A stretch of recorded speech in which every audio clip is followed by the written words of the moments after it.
ஆன்மீக விளக்க உரைகளை பெறுவதற்காக ஆர்வத்துடன் காத்துக் கொண்டிருக்கும் எங்களின் சம்ஸ் நேயர்களான உங்கள் அனைவருக்கும் இதயம் நிறைந்த சலாம். அஸ்ஸலாமு அலைக்கும்.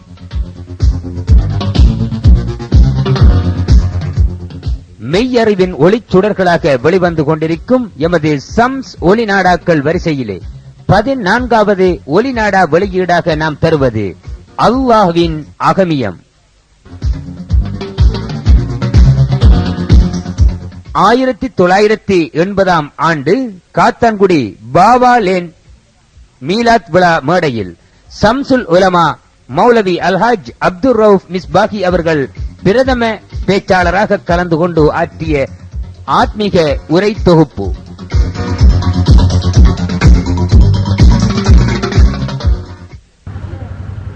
அளவற்ற அருளாளரும் நிகரற்ற அன்புடையவருமான எல்லாம் வல்ல அல்லாஹ்வுக்கே சர்வபுகழும் உரித்தாகட்டும்.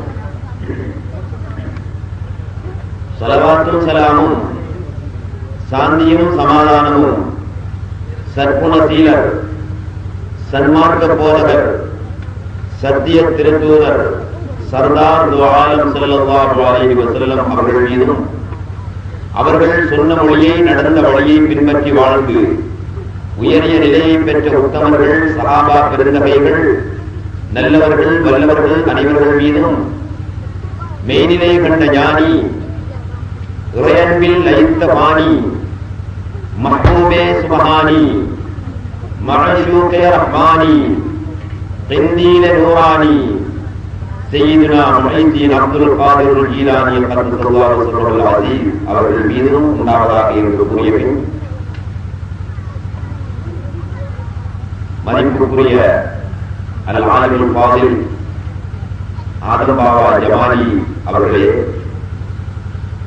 மேடையில் வீற்றிருக்கின்ற அறிஞர் பெருமக்களே, இவ்விழாவினை சிறப்பிக்க வருகை தந்திருக்கின்ற அன்பு சகோதர சகோதரிகளே, தாய்மார்களே, அல்லாஹ்வின் நல்லடியார்களே, அன்பு சகார்களே, இதுவரை நபியுல்லாஹி ஸல்லல்லாஹு அலைஹி வஸல்லம் அவர்களின் அகமியங்களை பற்றிய நல்ல பல கருத்துக்களை கேட்டுக் கொண்டிருந்தீர்கள். நானும் செவிமடுத்துக் கொண்டிருந்தேன். இறுதியாக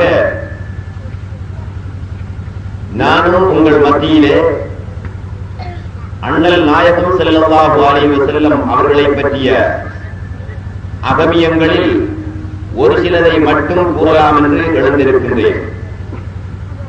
நான் முதலிலே உங்களிடம் பணிவன்புடன் கேட்டுக் கொள்வது என்னவெனில், நான் பேசக்கூடிய கருத்துக்கள், தத்துவங்கள், அண்ணலை பற்றிய அகமியங்கள் உங்களுக்கு புரியாது போனால், விளங்காமற் போனால்,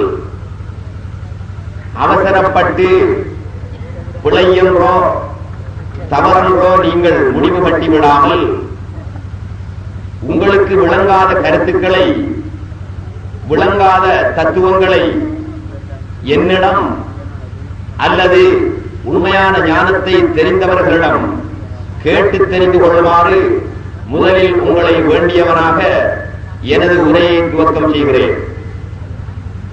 நபியுல்லாஹி ஸல்லல்லாஹு அலைஹி வஸல்லம் அவர்களுடைய விழா, அவர்கள் பிறந்த தின விழா காத்தான்குடியின் பல பகுதிகளிலும் நடைபெற்று வருகின்றது. இந்த மாதத்தில் இப்படியான விழா நடப்பதினால் அதிகமான மக்கள் பயனடைந்து வருகிறார்கள் என்ற உண்மையையும் பகிரங்கமாக அறியக்கூடியதாக இருக்கிறது. எனவேதான் இன்று மக்களிடத்திலே ஏற்பட்டிருக்கின்ற ஞான பசியை தீர்த்து வைக்கும் முகமாக, ஞான தாகத்தை தீர்த்து வைக்கும் முகமாக உங்கள் மத்தியிலே ஞான அகமியங்களை பற்றி நாங்கள் எடுத்துக் கூறி வருகின்றோம். நாம் கூறக்கூடிய ஒவ்வொரு கருத்தும், நாம் சொல்லக்கூடிய ஒவ்வொரு தத்துவமும் அல் குர்ஆனிலும் அண்ணலம் பெருமான் ஸல்லல்லாஹு அலைஹி வஸல்லம் அவர்கள் அருளிய ஹதீஸ்களிலும் இமாம்கள், ஆரிபீன்கள், ஞானவான்களால் எழுதப்பட்ட நூல்களிலும் கிதாபுகளிலும் உள்ளவைகளேதான். நீங்கள் யாரும் தவறாக நினைத்துக் கொள்ளக்கூடாது. இங்கு நாங்கள் கூறுகின்ற கருத்துக்கள் எங்களுடைய கற்பனை என்று. கற்பனையை மார்க்கத்திலே சொல்ல முடியாது, கற்பனையை பகிரங்கமாக பேச முடியாது. எது குர்ஆனில் இருக்கின்றதோ அதைத்தான் உங்கள் மத்தியிலே சொல்லலாம். எது ஹதீஸில் இருக்கின்றதோ அதைத்தான் உங்கள் மத்தியிலே சொல்லலாம். எது அரபு கிதாபுகளில் எழுதப்பட்டிருக்கின்றதோ அதைத்தான் உங்கள் மத்தியிலே சொல்லலாம். இன்று உலமாக்கள் எனப்படுபவர்கள், மௌலவிகள் எனப்படுபவர்கள் அரபு மொழி படித்தவர்கள், அரபு மொழி தெரிந்தவர்கள். அரபு கல்லூரியிலே 7-8 வருடங்கள் அரபை படித்துவிட்டு மௌலவியாக அவர்கள் வெளியேறுகிறார்கள். அந்த ஊரிலே அன்று முதல் அவர் மௌலவி என்று அழைக்கப்படுகிறார், ஆலிம் என்று அழைக்கப்படுகிறார். ஆனால் அவருக்கு ஆலிம் என்று மௌலவி என்று சொல்ல முடியுமா என்பதை பற்றி இப்ராஹிம் நதவி அவர்கள் ஜாடையாக உங்கள் மத்தியிலே எடுத்து கூறினார்கள்.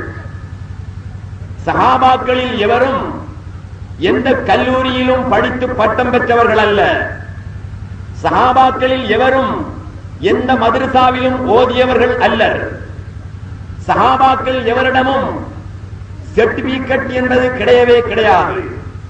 ஆயினும் அத்தனை சஹாபாக்களும் உலமாக்களாகத்தான் இருந்திருக்கிறார்கள். அத்தனை சஹாபாக்களும் அறிஞர்களாகத்தான் இருந்திருக்கிறார்கள். அவர்களுடைய மொழி அரபு. ரசூலுல்லாஹ் அரபியிலே பேசினார்கள்.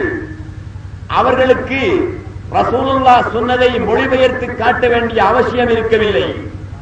அரபு மொழி தெரிந்தவர்களாய் இருந்த காரணத்தினால் ரசூலுல்லாஹ் சொன்ன நேரத்திலேயே அதனுடைய பொருளை நேரடியாக புரிந்திருக்கின்றார்கள் சஹாபாக்கள்.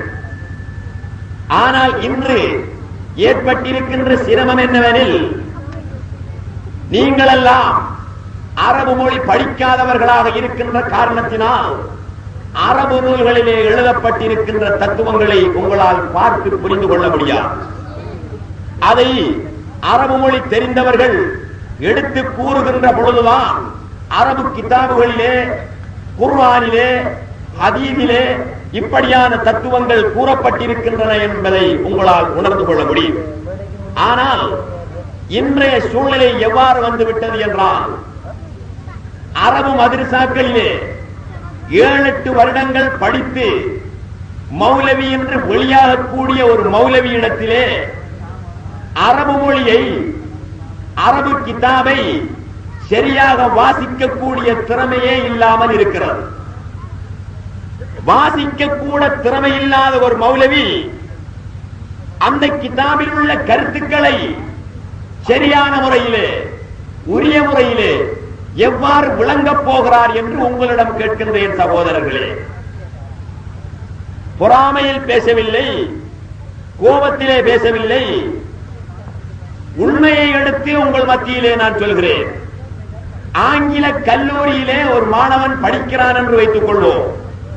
8 வருடங்கள் படித்து அவன் ஆசிரியராக சர்டிபிகேட்டுடன் அந்த ஆங்கில கல்லூரியில் இருந்து வெளியேறி வருகிறான். அவனிடத்திலே சென்று தமிழிலே சிறியதோர் வசனத்தை எழுதி இதை ஆங்கிலத்தில் எழுதித்தா என்று கேட்டால் உடனே எழுதி தந்து விடுவான் அந்த ஆங்கிலம் கற்ற மாணவன். அதே நேரத்தில் சிங்கள கல்லூரியிலே படித்த ஒருவனிடத்திலே தமிழில் ஒரு சிறு வசனத்தை எழுதி இதை சிங்களத்திலே எழுதித்தாரும் என்று கேட்டால் அவன் நிச்சயமாக சிங்களத்திலே எழுதி தருவான், நாம் எழுதி கொடுக்கின்ற தமிழ் வசனத்தை. ஆனால் நாம் இன்று எழுதி கொடுக்கக்கூடிய சிறியதோர் வசனத்தை கூட அரபு கல்லூரியிலே 7-8 வருடங்கள் படித்து வெளியாகின்ற மௌலவிக்கு அரபியிலே எழுதித்தர முடியுமா சகோதரர்களே? இது சாதாரண ஒரு விஷயம். இதை ஏன் சொல்கிறேன் என்றால், மக்கள் மத்தியிலே அரபு கல்லூரியிலே படிக்கின்ற மாணவனுக்கு சரியாக போதிக்கின்ற ஆசிரியர்களே கிடையாது. சரியாக மொழியை கற்பித்துக் கொடுக்கக்கூடியவர்கள் இல்லை. சரியான விளக்கத்தை கூறக்கூடிய உஸ்தாதுமார்கள் இல்லை, ஆசிரியர்கள் இல்லை. இதனால் அந்த பாடசாலையிலே, அந்த கல்லூரியிலே கல்வி பயிலக்கூடிய மாணவனுக்கு மௌலவியாக மொழி வந்தால் கூட அரபு மொழி தெரியாமல் இருக்கிறார். பொய்யா சொல்கிறேன்? இல்லை, உண்மையை சொல்கிறேன். இன்று காத்தான்குடியை எடுத்துக் கொள்ளுங்கள்.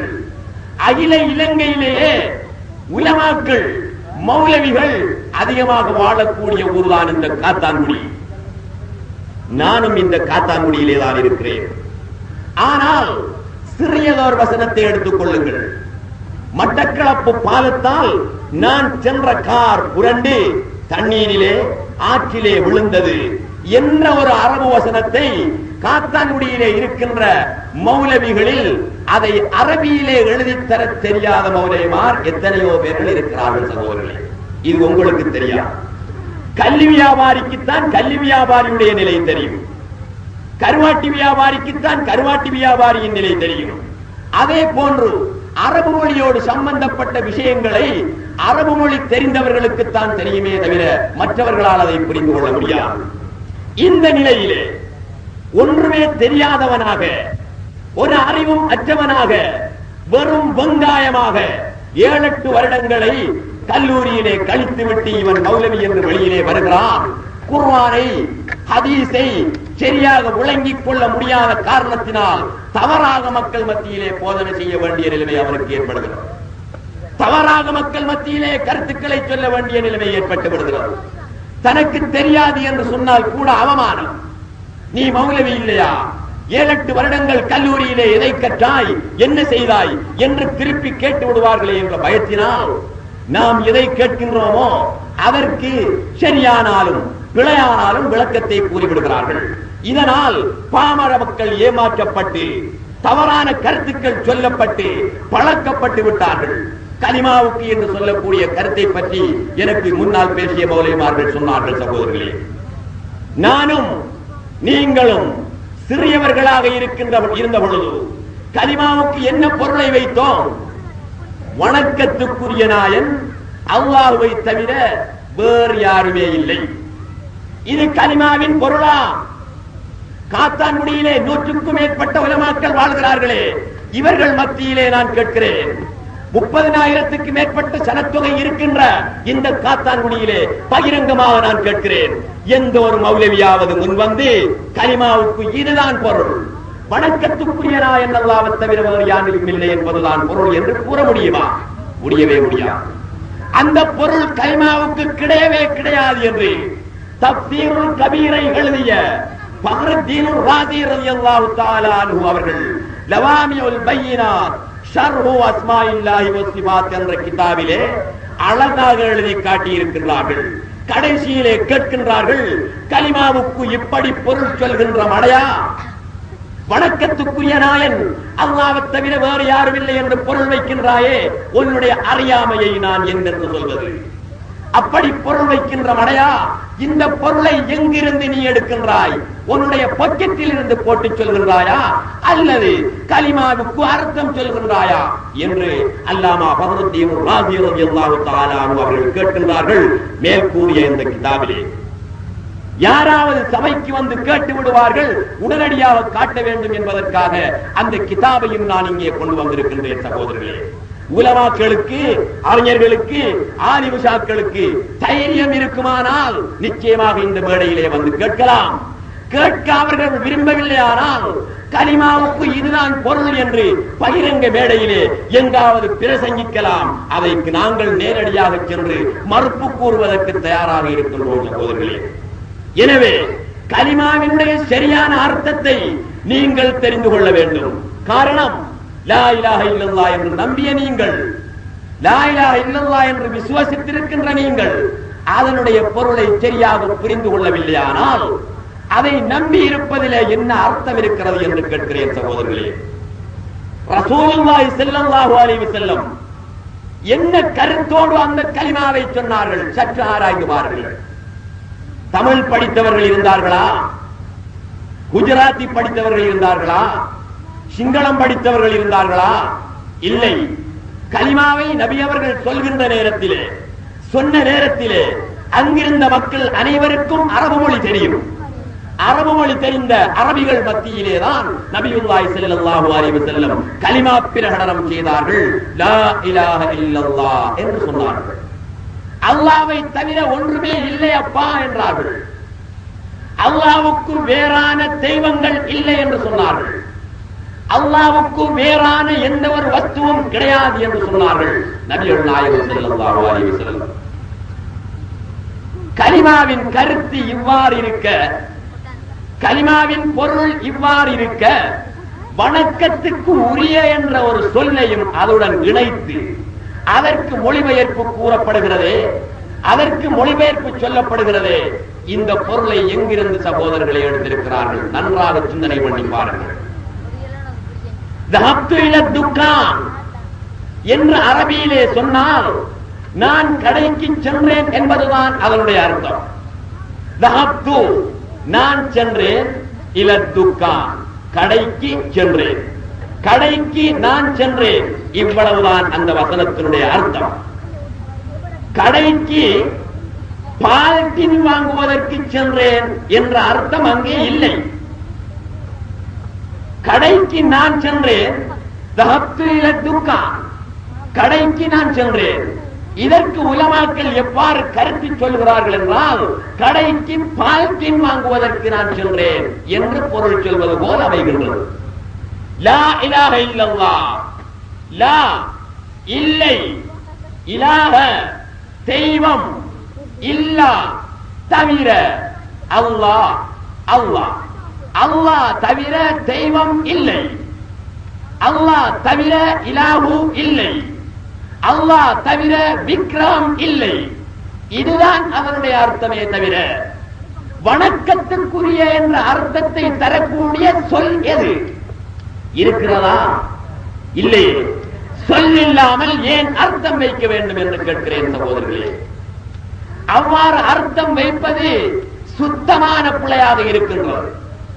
ரசூலுல்லாஹி ஸல்லல்லாஹு அலைஹி வஸல்லம் கலிமாவை என்ன அர்த்தத்தோடு சொன்னார்கள் என்றால், காபிரீங்களே, நீங்கள் எல்லாம் வணங்கிக் கொண்டிருக்கின்ற அல்லாத் என்ற விக்கிரகம், அல் உஸ்ஸா என்ற விக்கிரகம், ஹுபல் என்ற விக்கிரகம், இவைகளை எல்லாம் நீங்கள் வணங்கிக் கொண்டிருக்கிறீர்கள். ரசூலுல்லாஹ்வுடைய கருத்து இதுதான். ஆழமாக சிந்தனை பண்ணி பாருங்கள், கவனத்தோடு கேட்டுக்கொள்ளுங்கள். காரணம் என்னவெனில், இது சம்பிரதாயப்படி மீலாத் விழாவிலே பேசுவதல்ல. உங்கள் மத்தியிலே தௌஹீதை விளங்கப்படுத்திக் கொண்டிருக்கின்றோம். உங்கள் மத்தியிலே கலிமாவினுடைய உண்மையான அர்த்தத்தை சொல்லிக் கொண்டிருக்கிறோம். எனவே நீங்கள் கூர்ந்து கவனிக்க வேண்டும், ஆராய்ச்சியோடு கேட்க வேண்டும். ரசூலுல்லாஹி ஸல்லல்லாஹு அலைஹி வஸல்லம் நபியாக அனுப்பப்பட்ட நேரத்திலே மக்கத்து காபிரீன்கள் எல்லாம் காபத்துல்லாவின் உள்ளே 360க்கு மேற்பட்ட விக்கிரகங்களை வைத்து வணங்கிக் கொண்டிருந்தார்கள். ஒவ்வொரு விக்கிரகத்துக்கும் தனித்தனியே ஒவ்வொரு பெயர் வைத்திருந்தார்கள். உதாரணமாக அல்லாஹ் என்ற பெயரிலே ஒரு விக்கிரகம் இருந்தது, அல் உஸ்ஸா என்ற பெயரிலே ஒரு விக்கிரகம் இருந்தது, ஹுபல் என்ற பெயரிலே ஒரு விக்கிரகம் இருந்தது. இப்படி எமக்கு பெயர் தெரியாத எத்தனையோ விக்கிரகங்கள் எல்லாம் அங்கே இருந்தன. காபிரீன்கள், மக்கத்திலே வாழ்ந்த குறைஷிகள் எவ்வாறு நம்பிக்கையுடையவர்களாக இருந்தார்கள் தெரியுமா? வணக்கத்துக்குரியவன் அல்லாஹ்வை தவிர வேறு யாரும் இல்லை என்ற நம்பிக்கை தான் அவர்களிடத்திலே இருந்தது. இன்று எங்களிடத்திலே என்ன நம்பிக்கை இருக்கிறது? வணக்கத்துக்குரியவன் அல்லாஹ்வை தவிர வேறு யாரும் இல்லை என்றுதானே. அதே நம்பிக்கை தான் அந்த காபிரீன்களிடத்திலும் இருந்தது. அந்த காபிரீன்களில் யாருமே தெய்வம், அங்கே வைக்கப்பட்டிருக்கின்ற சிலை வணக்கத்துக்குரியது என்று நம்பியதாக குர்ஆன் கூறவில்லை. வமா நஅ்புதுஹும் இல்லா லியுகர்ரிபூனா இலல்லாஹி ஸுல்ஃபா என்று அவர்கள் சொல்கிறார்கள். இந்த காபத்துல்லாவினில் இருக்கின்ற சிலைகளை நாங்கள் வணங்கவில்லை. வணக்கத்துக்குரியவன் ஒருவன் இருக்கிறான், படைத்தவன் ஒருவன் இருக்கிறான், ரிஸ்க் தரக்கூடியவன் ஒருவன் இருக்கிறான், மழையை இறக்குபவன் ஒருவன் இருக்கிறான், நோயை சுவப்படுத்துபவன் ஒருவன் இருக்கிறான், அவன் தான் அல்லாஹ் என்ற நம்பிக்கையுடையவர்களாகத்தான் அந்த காபிரீன்கள் இருந்தார்கள். வணக்கத்துக்குரியவன் அல்லாஹ் என்றுதான் நம்பி இருந்தார்களே தவிர காபத்துல்லாவுக்கு உள்ளே இருந்த சிலைகள் வணக்கத்துக்கு உரியவை என்ற நம்பிக்கை அவர்களிடத்திலே இருக்கவில்லை. ஆனால் முரட்டுத்தனமான மடமைத்தனமான ஒரு நம்பிக்கை அவர்களிடத்திலே இருந்தது. அது என்ன தெரியுமா? காபத்துல்லாவுக்குள்ளே இருக்கின்ற சிலைகள் எல்லாம் வேறு, அல்லாஹ் என்பவன் வேறு என்ற நம்பிக்கை அவர்களிடத்திலே இருந்தது. நபியுல்லாஹி ஸல்லல்லாஹு அலைஹி வஸல்லம் தோன்றி சொல்கிறார்கள், லா இலாஹ இல்லல்லாஹ். உள்ளே இருக்கின்ற சிலைகள் எல்லாம் வேறு என்றும் அல்லாஹ்வை வேறு என்றும் நீங்கள் சொல்கிறீர்களே, வேறல்ல. இறைவனும் அவனின் படைப்பும் வேறா? இல்லை. காபத்துல்லாவிலே இருக்கின்ற சிலைகளும் அல்லாஹ் என்று நீங்கள் சொல்கிறீர்களே, அவனும் அவனுடைய வஜூதினுடைய கோலங்கள் தான் காபத்துல்லாவினுள்ளே இருக்கின்ற சிலைகள். அவைகள் வேறல்ல, அவன் வேறல்ல என்ற தத்துவத்தை நபியுல்லாஹி ஸல்லல்லாஹு அலைஹி வஸல்லம் சொன்னார்கள். 300 வருட காலங்கள் கலிமாவுக்கு இதே பொருளை கொண்டுதான் மக்கள் வாழ்ந்திருக்கின்றார்கள். கைருல் குரூனி கர்னி சும்மல்லதீன யலூனஹும் சும்மல்லதீன யலூனஹும் நபியுல்லாஹி ஸல்லல்லாஹு அலைஹி வஸல்லம் சொன்னார்கள். நூற்றாண்டுகளிலே நான் வாழ்ந்த நூற்றாண்டுதான் மிகச் சிறந்த நூற்றாண்டு என்றார்கள். அதை அடுத்து அடுத்த நூற்றாண்டு என்றார்கள். அதை அடுத்தது அடுத்த நூற்றாண்டு என்றார்கள் நாயகம் ஸல்லல்லாஹு அலைஹி வஸல்லம் அவர்கள். இப்படியாக 300 ஆண்டுகளை நல்ல ஆண்டுகள் என்று வர்ணித்திருக்கின்றார்கள் நபியுல்லாஹி ஸல்லல்லாஹு அலைஹி வஸல்லம். கைரான ஆண்டுகள் என்று சுட்டிக்காட்டி இருக்கின்றார்கள். அப்படியானால் அந்த 300 ஆண்டுகளிலும் கலிமாவினுடைய பொருள் மாற்றப்படவில்லை, திரிக்கப்படவில்லை, திணித்து மக்கள் மத்தியிலே சொல்லப்படவில்லை. கலிமாவின் பொருள் எதுவோ அதைத்தான் அந்த 300 ஆண்டுகளும் மக்கள் பேசிக் கொண்டிருந்தார்கள், மக்கள் நம்பிக்கொண்டிருந்தார்கள். அல்லாஹ்வுக்கு வேறான எதுவுமே கிடையாது என்ற நம்பிக்கையிலேதான் 300 ஆண்டுகள் வாழ்ந்து கொண்டிருந்தார்கள். 300 ஆண்டுகள் கழிந்த பின்பு விஞ்ஞானம் யூனானி பாஷையிலே எழுதப்பட்டிருந்தது. அந்த யூனானி பாஷையை மக்கத்திலே வாழ்ந்த அரபிகளும் மதீனத்திலே வாழ்ந்த அரபிகளும், பொதுவாக ஹிஜாஸ் மாகாணத்திலே சவுதி அரேபியாவிலே வாழ்ந்த அரபிகள் யூனானி பாஷையை படிக்க ஆரம்பித்தார்கள். யூனானி மொழியிலே விஞ்ஞானம் விரிவாக எழுதப்பட்டிருந்தது அந்த காலத்திலே. இதனால் அந்த அரபிகள் எல்லாம் விஞ்ஞானத்தை படித்து விஞ்ஞான கருத்துக்களை இஸ்லாத்துடன் இணைத்து பேச ஆரம்பித்தார்கள். இஸ்லாத்துடன் இணைத்து நம்பக்கூடிய சூழ்நிலை அவர்கள் மத்தியிலே ஏற்பட்டது. எது இஸ்லாமிய தத்துவம், எது விஞ்ஞான தத்துவம், எது இஸ்லாமிய கருத்து, எது விஞ்ஞான கருத்து என்று பிரிக்க முடியாத அளவுக்கு விஞ்ஞான கருத்துக்கள் இஸ்லாத்திலே கலக்கப்பட்டு விட்டன. அப்பொழுதுதான் கலிமாவுக்கு வலிந்துரை வைக்க வேண்டிய நிலைமை, வலிந்துரை வைக்க வேண்டிய அவசியம் அவர்களுக்கு ஏற்பட்டு, வணக்கத்துக்குரிய நாயன் அல்லாஹ்வை தவிர வேறு யாரும் இல்லை என்று 300 ஆண்டுகளுக்கு பிறகுதான் இந்த கருத்து கலிமாவுக்கு சொல்லப்பட்டிருக்கிறது. 300 ஆண்டுகளுக்கு பின்னால் சொல்லப்பட்ட இந்த கருத்தை நாங்களும் நம்பிக்கொண்டு வாழ்ந்து கொண்டிருக்கிறோம். இந்த கருத்தை தான் கலிமாவுக்கு வைக்க வேண்டும் என்றால் 300 ஆண்டுகளுக்கு முன்னால் இப்படி கருத்து வைக்காமல் வாழ்ந்த சஹாபாக்கள், தாபிஈன்கள், தபஅத் தாபிஈன்கள், இவர்களுடைய ஈமானின் நிலை என்ன சகோதரர்களே? சிந்தனை பண்ணி பார்க்க வேண்டும், ஆராய்ந்து பாருங்கள். படித்தவர்கள் இருக்கிறீர்கள், ரவூப் பேசுகிறான் என்ற நோக்கத்தோடு நீங்கள் கேட்க வேண்டாம். இஸ்லாமிய தத்துவம் சொல்லப்படுகிறது, இது உண்மையா பிழையா சரியா என்று ஆராய்ந்து பாருங்கள். அல்லாஹ் உங்களுக்கு பகுத்தறிவை தந்திருக்கின்றான். 300 ஆண்டுகளுக்கு பின்னால் தான் கலிமாவுக்கு வணக்கத்துக்குரிய நாயன் அல்லாஹ்வை தவிர வேறு யாரும் இல்லை என்ற பொருள் சொல்லப்பட்டிருக்கிறது. 300 ஆண்டுகளுக்கு முன்னாலே ரசூலுல்லாஹ்வுடைய காலத்திலே, சஹாபாக்களுடைய காலத்திலே, தாபிஈன்களுடைய காலத்திலே, தபஅத் தாபிஈன்களுடைய காலத்திலே கலிமாவுக்கு வணக்கத்துக்குரிய நாயன் என்ற பொருள் சொல்லப்பட்டிருக்கிறதா? எங்கே குர்ஆன் கூறுகிறது? ஹதீஸ் கூறுகிறதா? இமாம்களில் யாராவது எழுதி காட்டி இருக்கிறார்களா? இல்லவே இல்லை. நாம் இன்று எவ்வாறு நம்ப வேண்டும்? வணக்கத்துக்குரிய நாயன் அல்லாஹ்வை தவிர வேறு யாரும் இல்லை என்றுதான் நம்ப வேண்டுமா? அல்லது அல்லாஹ்வை தவிர வேறொன்றுமே இல்லை, அல்லாஹ்வுக்கு வேறான எதுவும் இல்லை என்று நம்ப வேண்டுமா? எது சரியான தௌஹீத் சகோதரர்களே? ரசூலுல்லாஹ் காட்டியதுதான் சரியான தௌஹீத். அதைத்தான் நானும் நம்ப வேண்டும், நீங்களும் நம்ப வேண்டும். அத்தனை முஸ்லிம்களும் முஃமின்களும் அதைத்தான் நம்ப வேண்டும். அப்படியானால் அதன்படி நம்பாமல் அல்லாஹ்வை தவிர ஒன்றுமே இல்லை என்று நம்பினால் ஈமான் பிழையாகி விடுமா? இன்று வாழக்கூடிய உலமாக்கள் சொல்வார்கள், வணக்கத்துக்குரிய நாயன் அல்லாஹ்வை தவிர வேறு யாரும் இல்லை என்று நம்பினால்தான் அது சரி. அல்லாஹ்வுக்கு வேறான தெய்வங்கள் இல்லை, அல்லாஹ்வுக்கு வேறான எதுவும் இல்லை என்று நம்பினால் அது பிழை என்று சொல்வார்கள். உடனே நீங்கள் அவர்களிடத்திலே கேளுங்கள், ரசூலுல்லாஹ் எப்படி நம்பினார்கள்? அதற்கு பொருள். சஹாபாக்கள் அதற்கு பொருள் எவ்வாறு நம்பினார்கள்? தாபியீன்கள் அதற்கு பொருள் எவ்வாறு நம்பினார்கள்? தபஅத்தாபியீன்கள் அதற்கு பொருள் எவ்வாறு வைத்தார்கள்? வணக்கத்துக்குரிய நாயன் அல்லாஹ்வை தவிர என்று வைத்துக் கொண்டு வாழ்ந்தார்களா, அல்லது அல்லாஹ்வுக்கு வேறான எதுவும் இல்லை என்ற நம்பிக்கையில் வாழ்ந்தார்களா? குர்ஆன் ஆதாரம், ஹதீஸ் ஆதாரம், இமாம்களுடைய கிதாபு ஆதாரம். என்ன கருத்திலே அவர்கள் வாழ்ந்தார்கள் என்றால், அல்லாஹ்வுக்கு வேறான தெய்வங்கள் இல்லை, அல்லாஹ்வுக்கு வேறான எதுவுமே இல்லை என்ற கருத்திலே தான் வாழ்ந்திருக்கிறார்கள். எனவே அதே கருத்தை தான் நாமும் நம்ப வேண்டும். அதே கருத்தை நம்புகின்ற பொழுதுதான் நபியுல்லாஹி ஸல்லல்லாஹு அலைஹி வஸல்லம் அவருடைய உண்மையான தத்துவத்தை உணர்ந்து கொள்ள முடியும். மார்க்கெட் சதுக்கத்திலே ஒரு கட்டத்திலே நான் சொன்னேன், அல்லாஹ் தான் முஹம்மதுடைய உருவத்திலே தோன்றினான், அல்லாஹ் தான் முஹம்மதுடைய வடிவத்திலே உலகத்திலே வந்தான் என்று நான் சொன்னேன். இது இஸ்லாத்துக்கு முரணான கருத்தா அல்லது இதுதான் இஸ்லாமா?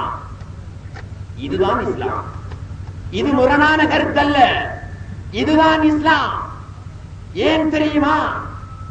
குர்ஆன் கூறக்கூடியது இதே கருத்து தான், ஹதீஸ் கூறக்கூடியது இதே கருத்து தான், இமாம்கள் கிதாபுகளிலே எழுதி வைத்திருக்கின்றது இதே கருத்தை தான். எனவேதான் அல்லாஹ் தான் முஹம்மதுடைய உருவத்திலே தோன்றினான், அல்லாஹ் தான் முஹம்மதுடைய வடிவத்திலே வந்தான். நபியுல்லாஹி ஸல்லல்லாஹு அலைஹி வஸல்லம் சொன்னார்கள், உங்களுடைய சிந்தனைக்கு ஒரு கருத்தை தருகிறேன். மன் ரஆனி ஃபகத் ரஅல் ஹக்க என்றார்கள் நபிகள் நாயகம் ஸல்லல்லாஹு அலைஹி வஸல்லம். மன் ரஆனி, எவன் என்னை கண்டானோ, ஃபகத் ரஅல் ஹக்க, நிச்சயமாக அவன் அல்லாஹ்வை கண்டான் என்றார்கள் நாயகம் ஸல்லல்லாஹு அலைஹி வஸல்லம்.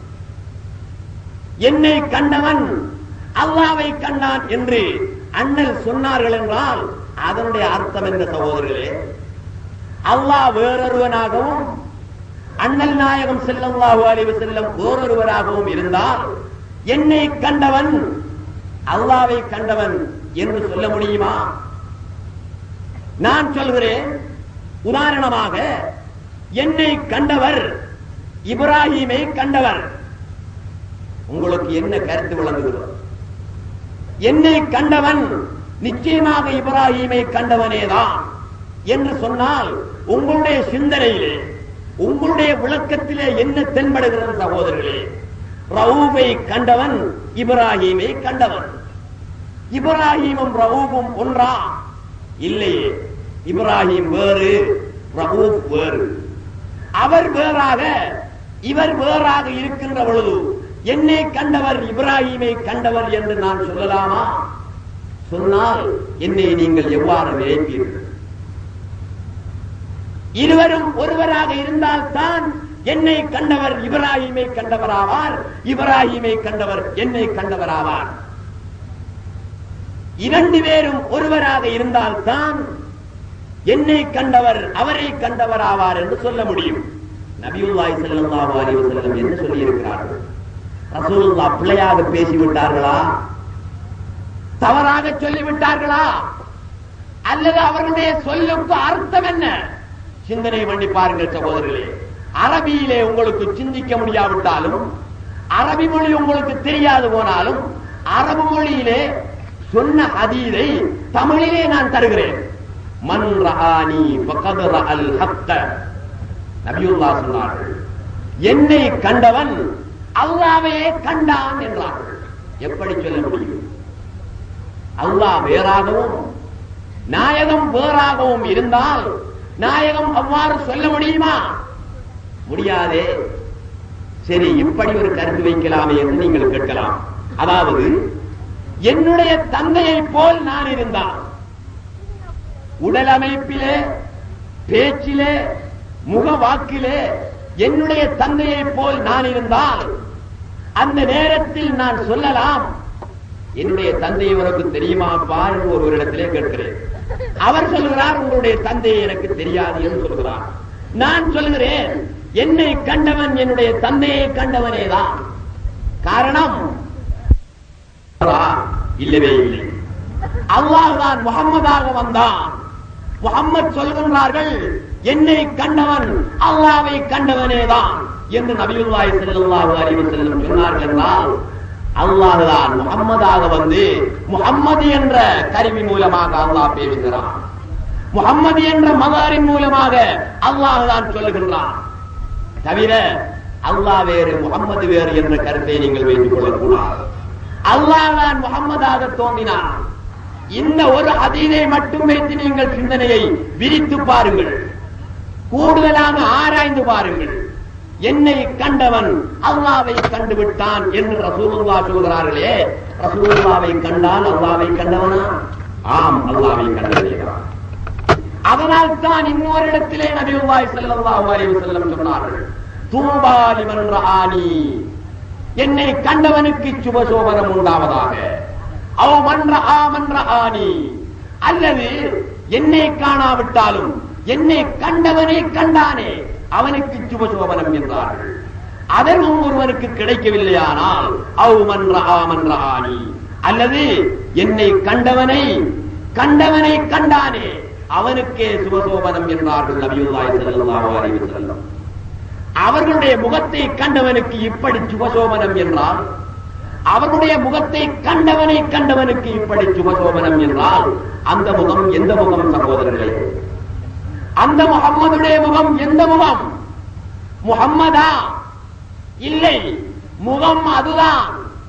இந்த முகம்மதுடைய முகம் அதுதான், அந்த தாத்துத்தான், அந்த அல்லாஹ்வுடைய முகமாகத்தான் முஹம்மது ஸல்லல்லாஹு அலைஹி வஸல்லம் அவருடைய முகம் இருக்கிறது. அல்லாஹ்வுடைய தாத்தின் வெளிப்பாடாகத்தான் முஹம்மது ஸல்லல்லாஹு அலைஹி வஸல்லம் இருக்கிறார்கள்.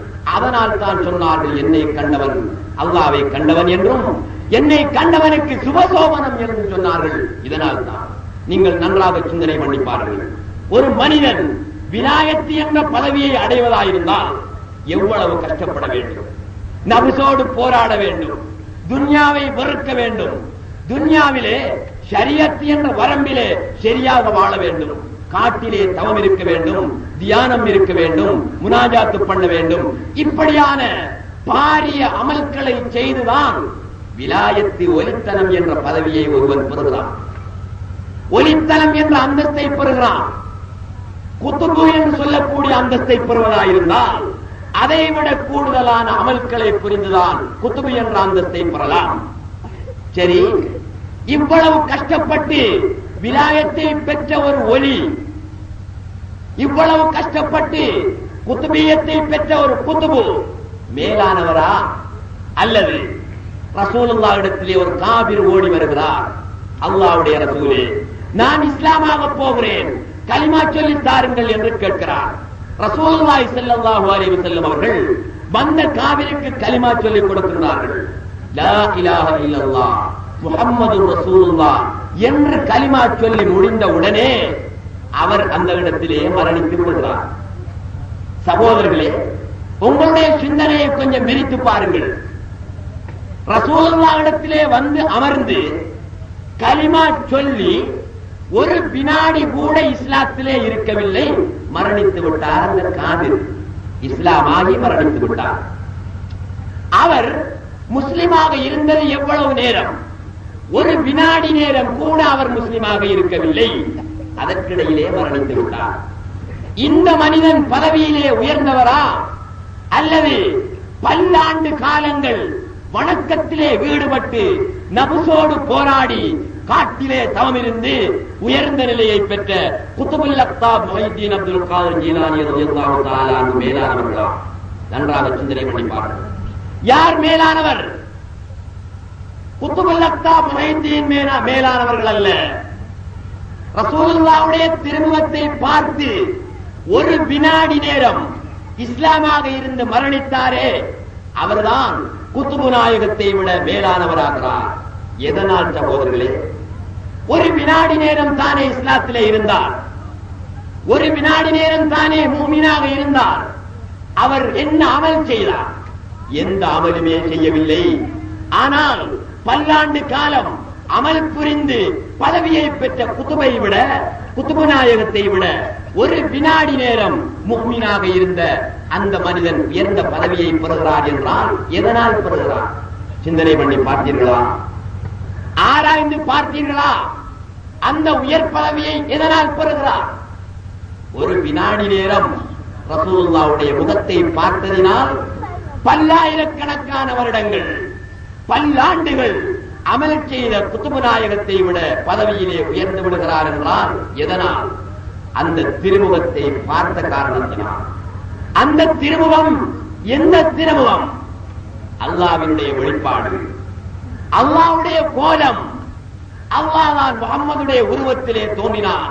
அப்படியானால் அந்த முஹம்மதுடைய முகத்தை பார்ப்பது எவ்வளவு வணக்கம், அல்லாஹ்வை பார்ப்பது போன்றாகி விடுகிறது. இதைத்தான் நபியுல்லாஹி ஸல்லல்லாஹு அலைஹி வஸல்லம் சொன்னார்கள், மன் ரஆனி ஃபகத் ரஅல் ஹக்க, என்னை கண்டவன் இறைவனை கண்டான் என்று சொன்னார்கள். அது மட்டுமா? ரசூலுல்லாஹ்வை அவர்களுடைய ஹயாத்திலே விழிப்பிலே ஒருவன் காணுகிறான், அவன் அல்லாஹ்வை காணுகிறான் என்றால் ரசூலுல்லாஹி ஸல்லல்லாஹு அலைஹி வஸல்லம் அவர்களை கனவிலே ஒருவன் காணுகிறான் என்று வைத்துக் கொள்வோம். அவன் யாரை காண்கிறான்? காத்தான்குடியிலே படுக்கின்றான், காங்கனுடையிலே உறங்கிக் கொண்டிருக்கின்றான். மதீனாவிலே நல்லடக்கம் செய்யப்பட்டிருக்கின்ற நபிகள் நாயகம் ஸல்லல்லாஹு அலைஹி வஸல்லம் அவர்களை காத்தான்குடியிலே படுத்துறங்குகின்றவன் கனவிலே காணுகிறான், காங்கேனுடையிலே படுத்துறங்குகின்றவன் கனவிலே காணுகிறான். அப்படியானால் நபிகள் நாயகம் ஸல்லல்லாஹு அலைஹி வஸல்லம் அவர்களை கனவில் தானே அவன் கண்டான். அவன் யாரை கண்டான் சகோதரர்களே? நினைவில் நபியை கண்டவன் அல்லாஹ்வை கண்டவன் என்றால் கனவில் நபியை கண்டவன் யார்? அல்லாஹ்வை கண்டவன் என்று வேறு யாராக இருக்க முடியும்? அவனும் அல்லாஹ்வை கண்டவனேதான். எனவேதான் நபிகள் நாயகம் ஸல்லல்லாஹு அலைஹி வஸல்லம் சொன்னார்கள், மன் ரஆனி ஃபில் மனாமி ஃபகத் ரஆனி ஹக்கா ஃபஇன்ன ஷைத்தான லா யதமத்தலு பி என்றார்கள் நாயகம் ஸல்லல்லாஹு அலைஹி வஸல்லம். மன் ரஆனி ஃபில் மனாமி, யாராவது என்னை கனவில் கண்டானேயானால் ஃபகத் ரஆனி ஹக்கா, நிச்சயமாக என்னையே கண்டான். ஃபஇன்ன ஷைத்தான லா யதமத்தலு பி, என்னுடைய உருவத்திலே ஷைத்தான் தோன்றி நான் தான் நபி என்று சொல்ல முடியாது, அவனுக்கு அனுமதி கிடையாது. ஆகையினால் எந்த நாட்டில் உள்ளவனாயிருந்தாலும் சரி, எந்த ஊரில் உள்ளவனாயிருந்தாலும் சரி, எங்கிருந்து கொண்டு கண்டாலும் சரி, நபி அவர்களை கனவிலே கண்டானேயானால் நபி அவர்களை தான் கண்டான். நீங்கள் சற்று சிந்தனை பண்ணி பார்க்க வேண்டும் சகோதரர்களே. இந்த ஹதீஸுக்கு மேலெழுந்த வாரியாக இவ்வாறு கருத்து சொல்லிவிட்டு போனால் உங்களுடைய புத்தி விரியாது, உங்களுக்கு விளக்கம் அதிகமாக கிடைக்காது, உங்களுடைய சிந்தனை விரிவடைய முடியாது, விருத்தியாக முடியாது. சற்று உள்ளே போய் பாருங்கள். நபியுல்லாவை கனவில் கண்டவன் அவர்களைத்தான் கண்டான் என்றால் நபியுல்லா எங்கே இருக்கிறார்கள்? மதீனாவிலே ரவுலா என்று சொல்லக்கூடிய குறிப்பிட்ட இடத்திலே நல்லடக்கம் செய்யப்பட்டிருக்கின்றார்கள் நாயகம் ஸல்லல்லாஹு அலைஹி வஸல்லம் அவர்கள்.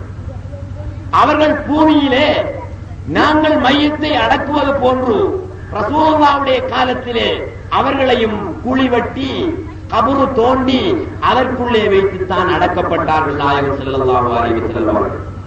ஆனால் அவர்களுடைய உடலை மண் சாப்பிட மாட்டாது என்ற குர்ஆனுடைய தத்துவத்தை உணர்ந்த யகூதிகள் அந்த மாணவியை எப்படியாவது எடுத்துவிட வேண்டும் என்று முடிவு செய்து இஸ்ரவேலர்களிலே 2 யகூதிகள் மதீனாவுக்கு வருகின்றார்கள். அழகிய தாடி, அழகிய ஜுப்பா, அழகிய மிஸ்வாக், அழகிய தஸ்பீஹ், இப்படியான தோற்றத்திலே 2 யகூதிகள் மதீனாவுக்கு வருகின்றார்கள். ரசூலுல்லாஹ்வுடைய ரவுலாவுக்கு பக்கத்திலே அமர்ந்து குர்ஆனை ஓதிக் கொண்டிருக்கின்றார்கள். பல நாட்கள் இப்படியே இருக்கின்றார்கள். எதற்காக அங்கே வந்திருக்கிறார்கள் என்றால் மதீனா பள்ளி வாயிலுக்கு வரவில்லை. கபரு வெடித்து அந்த கபருக்குள் இருந்துதான் நபிகள் நாயகம் எழுந்து காத்தான்குடியிலே கனவு காணக்கூடியவனின் கனவு தோற்றத்திலே காட்சி அளித்தார்கள், அல்லது காங்கனுடையிலே கனவு கண்டவருடைய கனவு காட்சியிலே தோற்றமளித்தார்கள் என்றால் மதீனாவிலே உள்ள கபரு இதுவரையும் வெடித்ததாக சரித்திரம் இருக்கிறதா? அந்த கபரு வெடித்து அந்த கபருக்குள்ளே இருந்து நாயகம் வெளிவந்ததாக சரித்திரம் இருக்கிறதா? இல்லையே. சிந்தனை பண்ணி பாருங்கள் சகோதரர்களே. கபரு வெடிக்காமலும் அந்த கபருக்குள் இருந்து நாயகம் எழுந்து வெளியே வராமலும் அவர்கள் இருந்தவாறே அந்த கபருக்குள் இருக்க காத்தான்குடியிலே உள்ள நபர் கனவிலே அவர்களை காண்கிறார்கள் என்றால் எதை காண்கிறார்? ரசூலுல்லாஹ்வுடைய மேனியை, அவர்களுடைய உடலைத்தான் காண்கிறாரா அல்லது வேறொன்றை காண்கிறாரா? அவர்களுடைய கபரு வெடித்து வரவில்லை, அதை நாம் ஏற்றுக்கொள்ள முடியாது.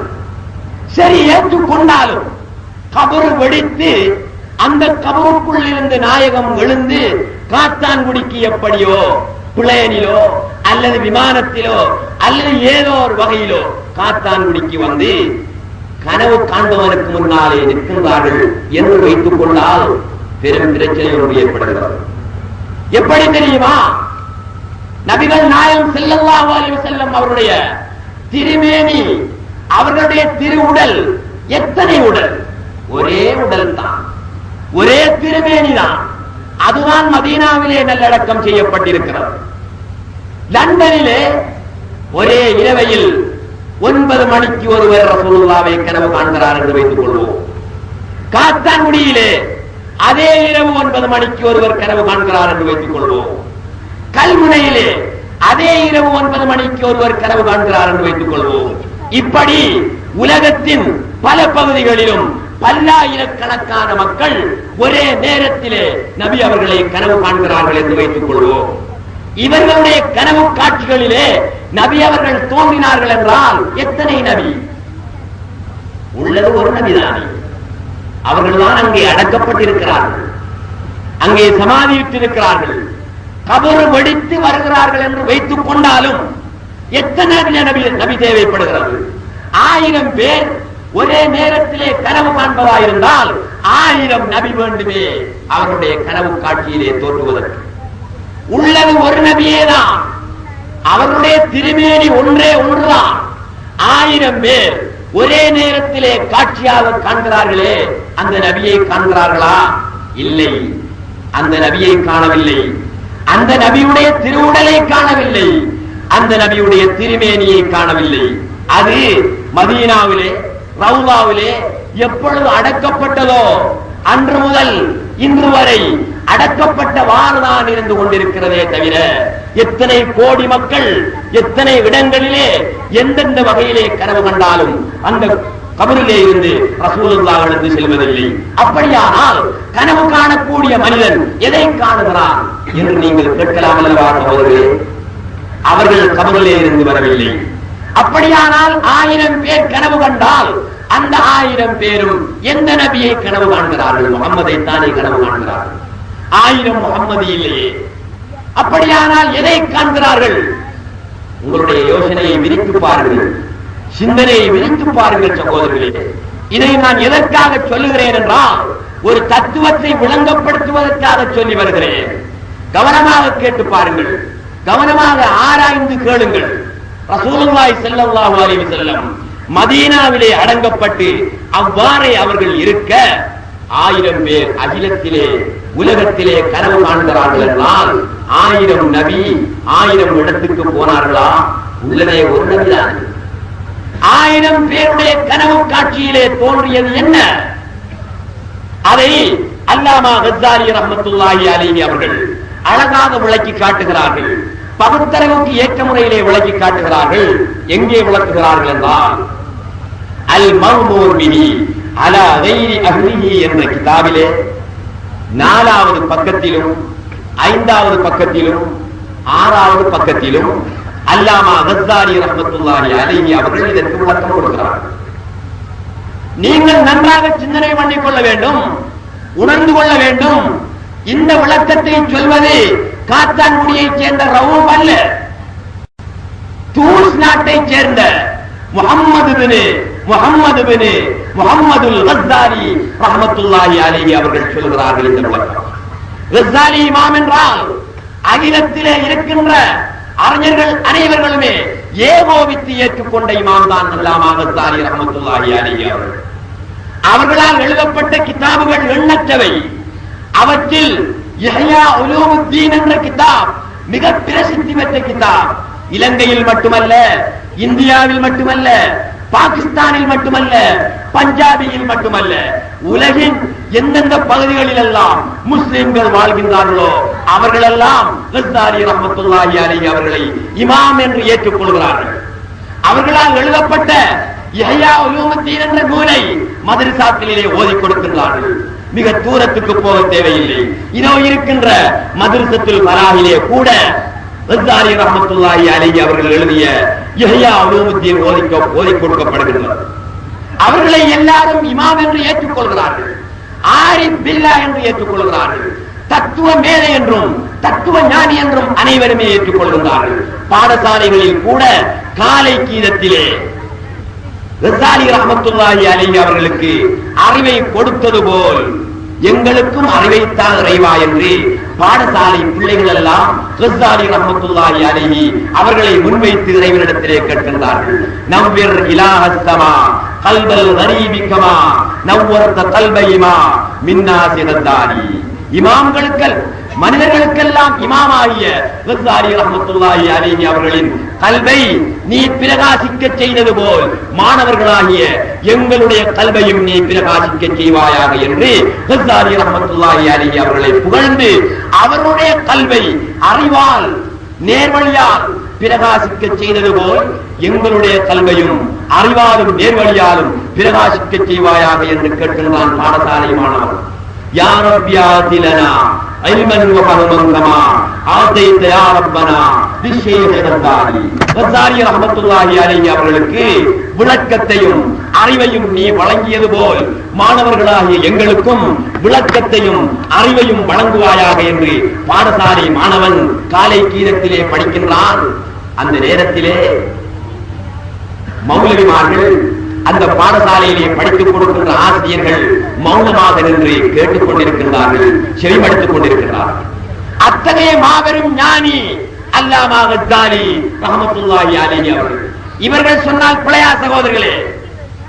காத்தான்குடியைச் சேர்ந்த நான் ஒன்றை சொன்னால் அது பிழையாகி விடலாம். ஆனால் அகிலமே ஏற்றுக்கொண்ட கஸ்ஸாலி சொன்னதை பிழை என்று சொல்ல யார் இங்கே இருக்கிறார்கள்? அவருடைய தரத்துக்கு இன்னும் உலகாக்கள் இருக்கிறார்களா? காத்தான்குடியிலா? இல்லை. அகில உலகத்திலேயே கஸ்ஸாலியுடைய இடத்துக்கு நிற்கக்கூடிய கஸ்ஸாலி ரஹ்மத்துல்லாஹுக்கு நிகரான உலமாக்கள் யார் இருக்கிறார் என்று கேட்கிறேன். யஹ்யா உலூமுத்தீனை போன்றவர் நூல் எழுதக்கூடிய ஒரு உலமாக்கள் இருக்கிறார்களா அகில உலகத்திலே? மிஷ்காத்துல் அன்வாரை எழுதினார்கள் அல்லாமா கஸ்ஸாலி ரஹ்மத்துல்லாஹி அலைஹி. மிஷ்காத்துல் அன்வார் என்ற கிரந்தத்தை போன்ற ஒரு கிரந்தத்தை எழுதுவதற்கு இந்த உலகத்திலே ஆள் இருக்கிறதா? இல்லை. அந்த அளவுக்கு தலை சிறந்த இமாம், பெரிய ஞானி, தத்துவ மேதை அல்லாமா கஸ்ஸாலி என்று சொல்கிறார்கள். அதைத்தான் இந்த காத்தான்குடியைச் சேர்ந்த ரவூப் சொல்கிறான். நீங்கள் நினைக்க கூடாது இந்த ரவூப் சொல்கிறான் என்று. அல்லாமா கஸ்ஸாலி அரபியிலே பேசுகிறார்கள், அதை இந்த ரவூப் தமிழிலே உங்கள் மத்தியிலே மொழிபெயர்த்து தருகிறான். இது மொழிபெயர்ப்பு தான் என்னுடைய பொறுப்பே தவிர, மொழிபெயர்த்து கூறுவதுதான் என்னுடைய பொறுப்பே அன்றி கருத்து என்னுடையவை அல்ல. ஆகையினால் நீங்கள் சிந்தனையோடு கேட்டு பாருங்கள். அல்லாமா கஸ்ஸாலி ரஹ்மத்துல்லாஹி அலைஹி அவர்கள் இதற்கு என்ன விளக்கம் சொல்கின்றார்கள்? காத்தான்குடியிலே இருக்கின்ற ஒருவன் கனவு காணுகிறான், லண்டனிலே இருக்கின்ற ஒருவன் கனவு காணுகிறான், ஐரோப்பாவிலே இருக்கின்ற ஒருவன் கனவு காணுகிறான், இந்த இலங்கையிலேயே 1000 பேர் கனவு காணுகிறார்கள். ரசூலுல்லாஹி ஸல்லல்லாஹு அலைஹி வஸல்லம் அவர்களை ஒரே நேரத்தில் எத்தனை ரசூல் வேண்டும்? 1000 பேர் கனவு கண்டால் 1000 நபி வேண்டுமே. அவருடைய கனவிலே போய் காட்சி அளிப்பதற்கு 1000 நபி அல்லவா வேண்டும்? நபி எத்தனை பேர்? ஒரே ஒருவர் தான், நபி முஹம்மது ஸல்லல்லாஹு அலைஹி வஸல்லம். அவர்களும் மதீனாவிலே மண்ணறையிலே அடக்கப்பட்டிருக்கிறார்கள். கபரு பிளந்து வெளிவரவும் இல்லை, அங்கே இருக்கிறார்கள். அப்படியானால் 1000 நபர்கள் இலங்கையிலே ஒரே நேரத்திலே எப்படி நபியுல்லாஹி ஸல்லல்லாஹு அலைஹி வஸல்லம் அவர்களை காண்பது? இதற்கு விளக்கம் தருகிறார் அல்லாமா கஸாலி ரஹ்மத்துல்லாஹி அலைஹி. அன்னமா ரஆஹு மிசாலுன் வாசித்தத்துன் பைனன் நபியி வ பைனஹு மின் தஅரீபில் ஹக்கிய்யா. கஸாலி இமாமுடைய வசனம். ஒருவன் கனவிலே நபியுல்லாஹி ஸல்லல்லாஹு அலைஹி வஸல்லம் அவர்களை கனவு காண்கிறான் என்று வைத்துக் கொள்வோம். அழகிய தோற்றம், அழகிய தாடி, அழகிய தலைப்பாகை, அழகிய ஜுப்பா, இப்படியான ஒரு அழகிய உருவத்தை, அழகிய தோற்றத்தை கனவிலே காண்கிறான். கனவு காணுகிற பொழுது இவருடைய கல்விலே ஒரு சிந்தனை பிறக்கின்றது. இவர்தான் முகமது நபியாக இருக்குமோ என்ற ஒரு சிந்தனை பிறந்தால் அவர்தான் முகமது நபி என்று நம்புவோம். ஏன் அந்த நேரத்திலே, கனவு காணுகின்ற நேரத்திலே இவர் முகமது நபிதான் என்று இந்த கனவு காண்பவனுக்கு அறிவித்துக் கொடுக்கின்றவன் இறைவனேதான். ஆகையினால் இறைவன் சரியாகத்தான் அறிவித்துக் கொடுப்பான். ஆகையினால் கனவு கண்டவன் நிச்சயமாக ரசூலுல்லாஹ்வை தான் கனவு கண்டான் என்று கருத்திலே கொள்ளவும். ஃபக்கமா அன்ன ஜௌஹரன் ரூவா அனிர் ரூஹல் முகத்தஸத அல் பாக்கியத மினன் நபியி பஅத வஃபாத்திஹி முனஸ்ஸஹத்துன் அனில் லௌனி வஷ்ஷக்லி வஸ்ஸூரா. அழகாக சொல்கிறார்கள்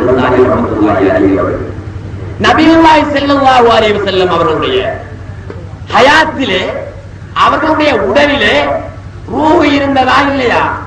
இருந்தது. அவர்கள் என்று மௌத்தானார்களோ, அவர்கள் என்று வஃபாத்தானார்களோ அன்று அவர்களில் இருந்த ரூஹ் பிரிந்து விட்டது. அவர்களை மட்டும் பிரிந்த ரூஹ் இருக்கின்றதே, அந்த ரூஹ் எந்த வடிவத்திலே இருந்தது? முனஸ்ஸஹத்துன் அனில் லௌன், நிறத்தை விட்டும் தூய்மையானதாக இருந்தது அந்த ரூஹ். ரசூலுல்லாஹ்வுடைய உயிர், ரசூலுல்லாஹ்வுடைய ரூஹ் அவர்களுடைய உயிரை உடலை விட்டும் பிரிந்ததற்கு பின்னால் நிறத்தை விட்டும் தூய்மையானதாக இருந்தது. அதாவது அந்த ரூஹுக்கு நிறம் ஒன்றும் இல்லை. வஷ்ஷக்லி, அந்த ரூஹுக்கு வடிவம் ஒன்றும் இருக்கவில்லை. வஸ்ஸூரதி, அந்த ரசூலுல்லாஹ்வுடைய ரூஹுக்கு அவர்களுடைய உடலில் இருந்து பிரிந்தபின் உருவமும் இருக்கவில்லை. வலாக்கின், ஆனால் அந்த உயிர் ரசூலுல்லாஹ்வுடைய உடலை விட்டு பிரிந்த ரூஹு உருவம் இல்லாததாயும் வடிவம் இல்லாததாயும் நிறம் இல்லாததாயும் இருந்தாலும் தந்தஹி தாரிபாத்துஹு இலல் உம்மதி பிவாசிததி மிதாலின் சாதிகின் தி ஷக்லின் வ லௌனின் வ சூரா. உருவமற்றதாக, நிறமற்றதாக, வடிவமற்றதாக அந்த உயிர் இருந்த போதிலும் ஒருவன் கனவு காணுகிற பொழுது வடிவமற்ற, நிறமற்ற, உருவமற்ற அந்த உயிர் ஏதோ ஒரு உருவத்திலே வருகிறது, ஏதோ ஒரு வடிவத்திலே வருகிறது. அந்த நேரத்தில் அதற்கு உயிர் இருக்கும், அதற்கு நிறம் இருக்கும், அதற்கு உருவம் இருக்கும்.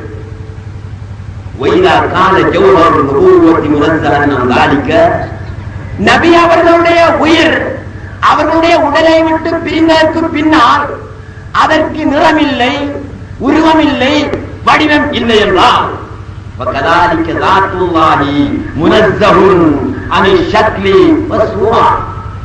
ரசூலுல்லாஹ்வுடைய உயிருக்கு உருவமில்லை, வடிவமில்லை, நிறம் இல்லை என்றால் அல்லாஹ்வுக்கு உருவம் இருக்க முடியுமா?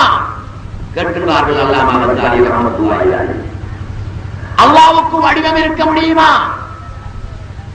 அல்லாஹ்வுக்கு நிறம் இருக்க முடியுமா? முடியாது. முனஸ்ஸஹுன் அனிஷ் ஷக்லி வஸ்ஸூரா. அல்லாஹ் தஆலா உருவத்தை விட்டும் தூய்மையானவன், உருவம் இல்லாதவன். வடிவத்தை விட்டும் தூய்மையானவன், வடிவம் இல்லாதவன். நிறத்தை விட்டும் தூய்மையானவன், நிறம் இல்லாதவன். வலாக்கின், உண்மைதான், உருவமில்லாதவன் தான், வடிவமில்லாதவன் தான், நிறம் இல்லாதவன் தான். ஆயினும் தந்தஹி தாரிபாத்துஹு இலல் அப்தி பிவாசிததி மிதாலின் மஹ்சூஸின் பின் நூரின் அவ் கைரி. ஒரு மனிதன் காத்தான்குடியிலே படுக்கின்றவன் கனவு காண்கிறான் அல்லாஹ்வை. அல்லாஹ்வை கனவு காண்பதாயிருந்தால் ஏதாவது ஒரு உருவத்திலானே அவன் காண வேண்டும். அந்த நேரத்தில் அல்லாஹ்வுக்கு உருவம் இருக்கிறது என்கிறார்கள் அல்லாஹ் அன்சாரி ரஹ்மத்துல்லாஹி அலைஹி. அவன் உருவத்திலே கனவிலே ஒருவனை காண்கிறான். யாரை காண்கிறான் என்றால் ஒரு மனிதனையே காண்கிறான் என்று வைத்துக் கொள்ளுங்கள். இவன் கனவு காணுகிற பொழுது இவனுடைய உள்ளத்திலே இவன் தான் அல்லாஹ் என்று ஒரு எண்ணம் பிறந்தால் அவன் அல்லாஹ் தான். அந்த நேரத்தில் அவனுக்கு உருவம் உண்டு, அந்த நேரத்தில் அவனுக்கு நிறம் உண்டு, அந்த நேரத்தில் அவனுக்கு வடிவம் உண்டு. நூறாகவும் அவன் தென்படுவான். நூறு அல்லாத பிரகாசம் அல்லாத ஒரு மனித உருவத்திலும் அவன் தென்படுவான். அப்படி தென்பட்டால் உருவம் இருக்குதே, இவன் அல்லாஹ்வாக இருக்க முடியுமா என்று நீ சந்தேகப்படாதே. அழகிய உருவங்களிலே அல்லாஹ் சுப்ஹானஹு வ தஆலாவை நீ காணலாம், அழகிய வடிவங்களிலே அவனை காணலாம். அல்லதி தஸ்லுஹு அன் தகூன மிசாலன் லில் ஜமாலில் மஅனவி. அழகுக்கு எதையெல்லாம் உதாரணமாக சொல்லலாமோ அந்த உதாரணங்களிலே, அந்த உருவங்களிலே, அந்த வடிவங்களிலே நீ அல்லாஹ்வை காணலாம் என்று அல்லாமா அன்சாரி ரஹ்மத்துல்லாஹி அலைஹி அவர்கள் ஒரு மனிதன் கனவிலே நபியை காணுகிற பொழுது இந்த அடிப்படையிலே காணுகிறான் என்றும், கனவிலே அல்லாஹ்வை காணுகிற பொழுது இந்த அடிப்படையிலே காணுகிறார்கள் என்றும் விளக்கம் கொடுத்துவிட்டு அல்லாமா அன்சாரி ரஹ்மத்துல்லாஹி அலைஹி என்ன சொல்கிறார்கள் தெரியுமா சகோதரர்களே? அல்லாஹ்வுக்கு உருவம் உண்டு என்று சொல்ல முடியுமா முடியாதா என்று கேட்கிறார்கள். பின்னால் சொல்கிறார்கள், அது வரதல் இذن بإطلاق ذلك. உருவம் உண்டு என்று சொல்வதற்கு அனுமதி வழங்கி இருக்கிறார்கள் நாயகம் ஸல்லல்லாஹு அலைஹி வஸல்லம். فإن رسول الله صلى الله عليه وسلم قال. நாயகம் ஸல்லல்லாஹு அலைஹி வஸல்லம் சொல்லி இருக்கிறார்கள், رأيت ربي في أحسن صورة. என்னுடைய இறைவனை அழகிய உருவத்திலே கண்டேன் என்று நாயகம் ஸல்லல்லாஹு அலைஹி வஸல்லம் சொல்லி இருக்கிறார்கள். ஆகையினால் அழகிய உருவத்திலே கண்டேன் என்று ரசூலுல்லாஹ் சொல்லி இருப்பதினால் அல்லாஹ்வுக்கு உருவம் உண்டு என்பதை தெள்ளதைப்புலனாக வெள்ளிடை மலை போல் உள்ளங்கை நெல்லிக்கனி போல் தெளிவாகிவிட்டது என்று அல்லாமா அன்சாரி ரஹ்மத்துல்லாஹி அலைஹி சொல்லிவிட்டு கடைசியிலே கேட்கிறார்கள், வைதாலம் யகுன் ذلك இஸ்திஹாலத்தன் மீதாத்தில் மலக்.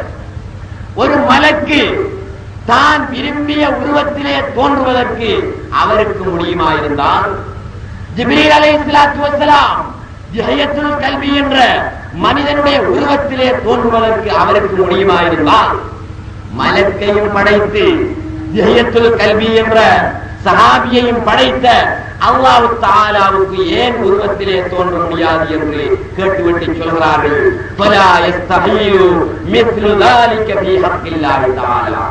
அல்லாஹ்வை பொறுத்து உருவம் உண்டு என்று சொல்வதில் எந்த பிழையுமே கிடையாது என்று சொல்லிவிட்டார்கள். ஃபீ யக்ரத்தின் வலா ஃபீ மனாம். முழிப்பிலே அல்லாஹ்வை கண்டாலும் சரிதான், தூக்கத்திலே அல்லாஹ்வை கண்டாலும் சரிதான், ஒரு உருவத்திலே காண முடியும் என்று அல்லாமா அன்சாரி ரஹ்மத்துல்லாஹி அலைஹி சொல்லி இருக்கிறார். அன்புள்ள சகோதரர்களே, நீங்கள் சிந்தனை பண்ணி பார்க்க வேண்டும். அல்லாஹ்வுக்கு உருவம் இல்லை என்றுதான் நானும் வளர்க்கப்பட்டேன், நீங்களும் வளர்க்கப்பட்டிருக்கின்றீர்கள். ஆனால் இந்த தத்துவம் குர்ஆனில் உள்ளது, ஹதீஸில் உள்ளது, கிதாபுகளிலே எழுதப்பட்ட தத்துவம். மக்கள் மத்தியிலே உலமாக்கள் என்பவர்கள் சொல்லாத காரணத்தினால் இது புதிதாக ஆகிவிட்டது, புதுமையாக இருக்கிறது. சொல்லக்கூடியவனை முர்த்தத் என்று, மதம் மாறியவன் என்று சொல்லக்கூடிய நிலைக்கு வந்துவிட்டது. சகோதரர்களே, இப்பொழுது சிந்தனை பண்ணி பாருங்கள். அல்லாஹ்வுக்கு உருவம் உண்டு என்று சொன்னது நானா அல்லாமா அன்சாரியா? நன்றாக சிந்தனை பண்ணி பாருங்கள். அல்லாஹ்வுக்கு உருவம் உண்டு என்று சொன்னவன் காபிராகி விடுவான் என்றால் இந்த அன்சாரி ரஹ்மத்துல்லாஹி அலைஹி யார்? அவர்களும் காபிர் அல்லவா? அவர்களும் முர்த்தத் அல்லவா? இதை உலமாக்கள் பொதுமக்களை விட பாமர மக்களை விட கவனத்திலே கொள்ள வேண்டிய ஒரு விஷயம்.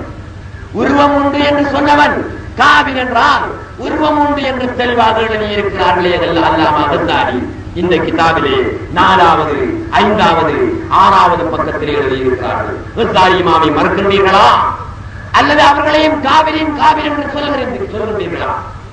நன்றாக சிந்தனை பண்ணி பாருங்கள் சகோதரர்களே. அல்லாஹ்வுக்கு உருவம் உண்டு என்று சொன்ன நேரத்திலே அதிகமான மக்கள் நினைத்தார்கள் இவர் மட்டும்தான் அல்லாஹ்வுக்கு உருவம் உண்டு என்று சொல்கிறார், இலங்கையிலே எந்த உலமாக்களும் அப்படி சொல்லவில்லையே என்று. உண்மையில் யார் சொல்லாவிட்டாலும் குர்ஆனில் இருக்கிறதா, ஹதீஸில் இருக்கிறதா, எமக்கு முன் வந்த வழிகாட்டியாகிய இமாம்களில் யாராவது சொல்லி இருக்கிறார்களா என்று நாம் ஆராய்ந்து பார்க்கின்ற பொழுது அல்லாமா கஸ்ஸாலி ரஹ்மத்துல்லாஹி அலைஹி அவர்கள் இங்கே தெளிவாகத்தான் சொல்லி இருக்கிறார்கள். அதே நேரத்தில் உருவம் இல்லாத ஒருவன் உருவத்திலே வர முடியும். அறவே உருவம் இல்லாத ஒருவன் உருவத்திலே வர முடியும். இறைவனுக்கு உருவம் இருக்கிறதா? இல்லை. அவன் உருவத்திலே வர முடியுமா? அதற்கும் அல்லாமா கஸ்ஸாலி அதாவது தௌஉஸ் சிராஜ் என்ற கிதாபிலே விளக்கம் எழுதி காட்டுகிறார்கள். பைனமா அன நாயிமுன் ரஅய்து الناس يعرضون علي. நபியுல்லாஹி ஸல்லல்லாஹு அலைஹி வஸல்லம் கனவு கண்டால் காலையிலே அதை சஹாபாக்கள் மத்தியிலே சொல்வது வழக்கம். ஒரு நாள் காலையிலே ரசூலுல்லாஹ் சஹாபாக்களை கூப்பிட்டு சொல்கிறார்கள், சஹாபாக்களே, இன்றிரவு நான் ஒரு கனவு கண்டேன். அந்த நேரத்தில் எனக்கு உலகத்தில் உள்ள மக்களை எல்லாம் எடுத்து காட்டப்படுகின்றது. வாலைஹிம் குமுசுன், அவர்கள் எல்லாம் ஷர்ட் போட்டிருக்கிறார்கள், கமீஸ் என்று சொல்லக்கூடிய ஜுப்பா அணிந்திருக்கிறார்கள். மின்ஹா மா யபுலு சத்ய, சிலர் காலிலே இருந்து மார்பு வரைதான் கமீஸ் அணிந்திருக்கிறார்கள், ஷர்ட் போட்டிருந்தார்கள். ஒமின்ஹா மா யபுலு தூன தாலிக, இன்னும் சிலர் தொப்புள் வரையும் ஷர்ட் போட்டிருந்தார்கள், இன்னும் சிலர் முழங்கால் வரையும் ஷர்ட் போட்டிருந்தார்கள். இப்படியான அமைப்பில் பல ஆயிரக்கணக்கான மக்கள்களை நான் கண்டேன் கனவிலே. உமர் அலைய உமர் இப்னுல் கத்தாப் ரலியல்லாஹு தஆலா அன்ஹு, உமர் இப்னுல் கத்தாப் ரலியல்லாஹு தஆலா அன்ஹு அவர்களும் போகிறார்கள். கனவிலே ரசூலுல்லாஹ் கண்ட செய்தி புகாரியிலே வருகிறது இந்த ஹதீஸ். எல்லா மக்களையும் பார்க்கிறார்கள், மார்பு வரை ஷர்ட் போட்டிருக்கிறார்கள், சிலர் தொப்புள் வரையும் ஷர்ட் போட்டிருக்கிறார்கள், சிலர் முழங்கால் வரையும் ஷர்ட் போட்டிருக்கிறார்கள். ஆனால் உமர் இப்னுல் கத்தாப் ரலியல்லாஹு தஆலா அன்ஹு அவர்கள் வாலைஹி கமீஸுன் யஜுர்ரு, அவர்கள் போட்டிருக்கின்ற கமீஸ் கீழே இழுபட்டு செல்கிறது, அவர்களுடைய முழு உடலையும் மறைத்திருக்கின்றது. மார்போடு நின்று விடவில்லை, தொப்புளோடு நின்று விடவில்லை, முழங்காலோடு நின்று விடவில்லை, அவருடைய கரண்டையையும் தாண்டி கீழே வளைந்து கொண்டு போகிறது. அப்படி உமர் இப்னுல் கத்தாப் ரலியல்லாஹு தஆலா அன்ஹு ஷர்ட் போட்டிருப்பதை நான் கனவிலே கண்டேன் என்று சஹாபாக்களிடத்திலே சொன்னபோது சஹாபாக்கள் கேட்டார்கள், ஆலு அல்லாஹ்வுடைய ரசூலே, மா அவ்வல்த யா ரசூலல்லாஹ், நீங்கள் கண்ட கனவின் அர்த்தம் என்ன என்று கேட்டார்கள். ஷர்ட் போட்டவர்களாக சஹாபாக்களை கண்டிருக்கிறீர்கள், ஷர்ட் போட்டவர்களாக எத்தனையோ ஆயிரக்கணக்கான மக்களை பார்த்திருக்கிறீர்களே, இதனுடைய அர்த்தம் என்ன என்று கேட்கிறார்கள். நபியுல்லாஹி ஸல்லல்லாஹு அலைஹி வஸல்லம் சொன்னார்கள், அத்தீன், அர்த்தம் என்ன தெரியுமா? மார்க்கம், இதுதான் அவருடைய அர்த்தம் என்றார்கள் நாயகம் ஸல்லல்லாஹு அலைஹி வஸல்லம். ஷர்ட்டை நான் கண்டேனே கனவிலே, அந்த ஷர்ட்டுடைய அர்த்தம் என்ன தெரியுமா? அதுதான் தீன், மார்க்கம் என்பது அதனுடைய அர்த்தம். மார்க்கத்தை எந்த அளவு ஒருவர் பின்பற்றுகின்றாரோ அந்த அளவு அவருக்கு அது ஷர்ட்டாக காட்டப்படும். சிலரை பார்த்தேன், மார்பு வரை அவருடைய ஷர்ட் இருந்தது. அப்படியானால் தீன் என்று சொல்லக்கூடிய மார்க்கத்தை அரைகுறையாக பின்பற்றக்கூடியவர்கள். இன்னும் சிலரை பார்த்தேன், தொப்புள் வரை இருந்தது, அவர்கள் முந்தியவர்களை விட சற்று கூடுதலாக மார்க்கத்தை பின்பற்றக்கூடியவர்கள். இன்னும் சிலரை பார்த்தேன், முழங்கால் வரை அவர்களுடைய ஷர்ட் இருந்தது, அவர்கள் முந்திய இருவரையும் விட மார்க்கத்தை கூடுதலாக பின்பற்றி நடக்கக்கூடியவர்கள். ஆனால் உமர் இப்னுல் கத்தாப் ரலியல்லாஹு தஆலா அவர்களோ அவருடைய ஷர்ட்டை தரையிலே பட இழுத்துக் கொண்டு போனார்களே, அவர்கள் முழுக்க முழுக்க தீன் என்று சொல்லக்கூடிய மார்க்கத்தை பின்பற்றக்கூடியவர்கள். ஆகையினால் நான் கண்ட ஷர்ட்டுக்கு பொருள் என்ன தெரியுமா? மார்க்கம் என்றார்கள் நாயகம் ஸல்லல்லாஹு அலைஹி வஸல்லம். இந்த ஹதீஸை தௌஉஸ் சிராஜ் என்ற கிதாபிலே 83வது பக்கத்திலே எழுதிவிட்டு அதற்கு விளக்கம் சொல்கிறார்கள். ஃபத்தீன், மார்க்கத்தை எடுத்துக் கொள்ளுங்கள். மார்க்கம், இந்த மார்க்கத்துக்கு உருவம் இருக்கிறதா? மார்க்கம் என்பதற்கு வடிவம் இருக்கிறதா? மார்க்கம் என்பதற்கு நிறம் இருக்கிறதா? இல்லையே. ஃபத்தீனு லா ஷக்ல லஹு வலா சூரத, மார்க்கம் என்பதற்கு வடிவமும் இல்லை, உருவமும் இல்லை.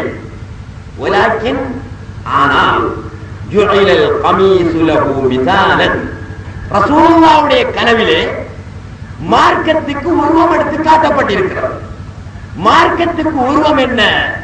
மார்க்கத்தின் உருவம் தான் கமீஸாக காட்டப்பட்டிருக்கிறது. ஆகையினால் உருவம் இல்லாத ஒன்றை உருவத்திலே காண முடியும் என்பதை நிரூபித்து காட்டுகின்றார்கள் இந்த ஹதீஸை வைத்து. மார்க்கம் என்பது, தீன் என்பது உருவமில்லாதது. யாருக்காவது உருவம் காட்ட முடியுமா? மார்க்கம் என்பதற்கு உருவம் காட்ட முடியுமா? மார்க்கத்துக்கு வடிவம் என்ன என்று கேட்டால் காட்ட முடியுமா? இல்லை. ரசூலுல்லாஹ் கண்டிருக்கிறார்கள். ரசூலுல்லாஹ் தான் சொல்லி இருக்கிறார்கள். நான் கண்ட ஷர்ட்டுக்கு அர்த்தம் என்ன தெரியுமா? நான் கண்ட கமீஸுக்கு அர்த்தம் என்ன தெரியுமா? மார்க்கம். மார்க்கம் என்பது உருவம் அற்றது. ஆயினும் என்னுடைய கனவிலே கமீஸாக அந்த மார்க்கத்தை உருவமாக்கி காட்டப்பட்டது. எனவே உருவமற்ற ஒன்றை, உருவம் இல்லாத ஒன்றை உருவத்திலே காண முடியும் என்று விளக்கம் கொடுத்தார்கள். பின்னாலே எழுதுகிறார்கள் 73வது பக்கத்திலே, فَعُلِمَ أَنَّهُ لَا يَلْزَمُ مِنْ كَوْنِ الشَّيْءِ لَا صُورَةَ لَهُ أَلَّا يُرَى فِي صُورَةٍ. உருவம் இல்லாத ஒன்றை உருவத்திலே பார்க்க முடியும் என்பது இந்த ஹதீஸின் மூலமாக, புகாரியிலே சொல்லப்பட்ட ஹதீஸின் மூலமாக தெளிவாகிவிட்டது என்று எழுதி காட்டியிருக்கிறார்கள். இதைவிட விளக்கம் என்ன தேவை சகோதரர்களே? நீங்கள் சிந்தனை பண்ணி பாருங்கள். இப்பொழுது உங்களுடைய சிந்தனையை விரித்து பார்க்காவிட்டாலும் உங்களுடைய வீட்டிற்கு சென்ற பின்னாவது இந்த ஹதீஸை மையமாக வைத்து கிதாபிலே அல்லாமா கஸ்ஸாலி இப்படி சொல்கிறார்கள், இங்கே லவ்ஹு சிராஜ் என்ற கிதாபிலே அவர்கள் இப்படி சொல்லி இருக்கிறார்கள். ஒமன் கால, ஒருவன் சொன்னால் பிமன் ருயத்திஹி தஆலா ஃபில் மனாம் பிகௌனிஹி இதா ரஆஹு நாயிமு யகூனு முஸவ்வரன் லா மஹாலத. ஒருவன் சொன்னார், உலமாக்களிலோ அல்லது பாமர மக்களிலோ ஒருவன் சொன்னார், இறைவனை கனவிலே காண முடியாது என்று சொன்னார். ஏன்? கனவிலே காண்பதாயிருந்தால் ஏதாவது ஒரு உருவத்திலானே காண வேண்டும். இறைவன் உருவமற்றவன். ஆகையினால் அவனை கனவிலே ஒரு உருவத்திலே காண முடியாது என்று ஒருவன் சொன்னான், சொன்னவன் தவறு செய்து விட்டான் என்று இந்த கிதாபிலே எழுதியிருக்கிறார்கள்.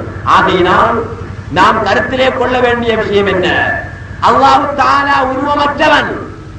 எப்பொழுது ரசூலுல்லாஹ்வுடைய ஒளியை படைத்தானோ, எப்பொழுது ரசூலுல்லாஹ்வாக வெளியானானோ, எப்பொழுது நாயகமாக தோன்றினானோ அந்த நேரத்திலே இருந்து அவன் உருவம் உற்றவனாக, உருவம் உள்ளவனாக ஆகிவிட்டான். சகோதரர்களே, ஜலாலுத்தீன் சியத்தி ரஹ்மத்துல்லாஹி அலைஹி அவர்கள் ஒரு விஷயத்தை சொல்கிறார்கள். அதாவது ஒருவன் சத்தியம் செய்தானாம்,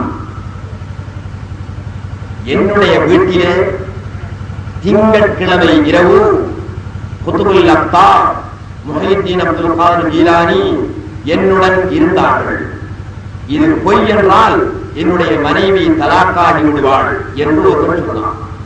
நன்றாக சிந்தனை பண்ணி பாருங்கள்.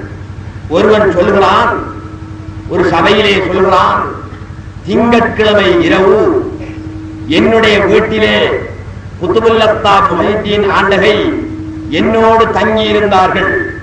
இது பொய் என்றால் என்னுடைய மனைவி தலாக்காகி விடுவாள் என்று சத்தியம் செய்தான் ஒருவன். இன்னொருவன் சத்தியம் செய்கிறான், அதே ஊரிலே என்னுடைய வீட்டிலே திங்கட்கிழமை இரவு இத்தனை மணிக்கு, அவன் சொன்ன அதே நேரத்தை சொல்கிறான், இத்தனை மணிக்கு குதுபுல் அக்தார் முஹியுத்தீன் ஆண்டகை என்னுடைய வீட்டிலே இருந்தார்கள்.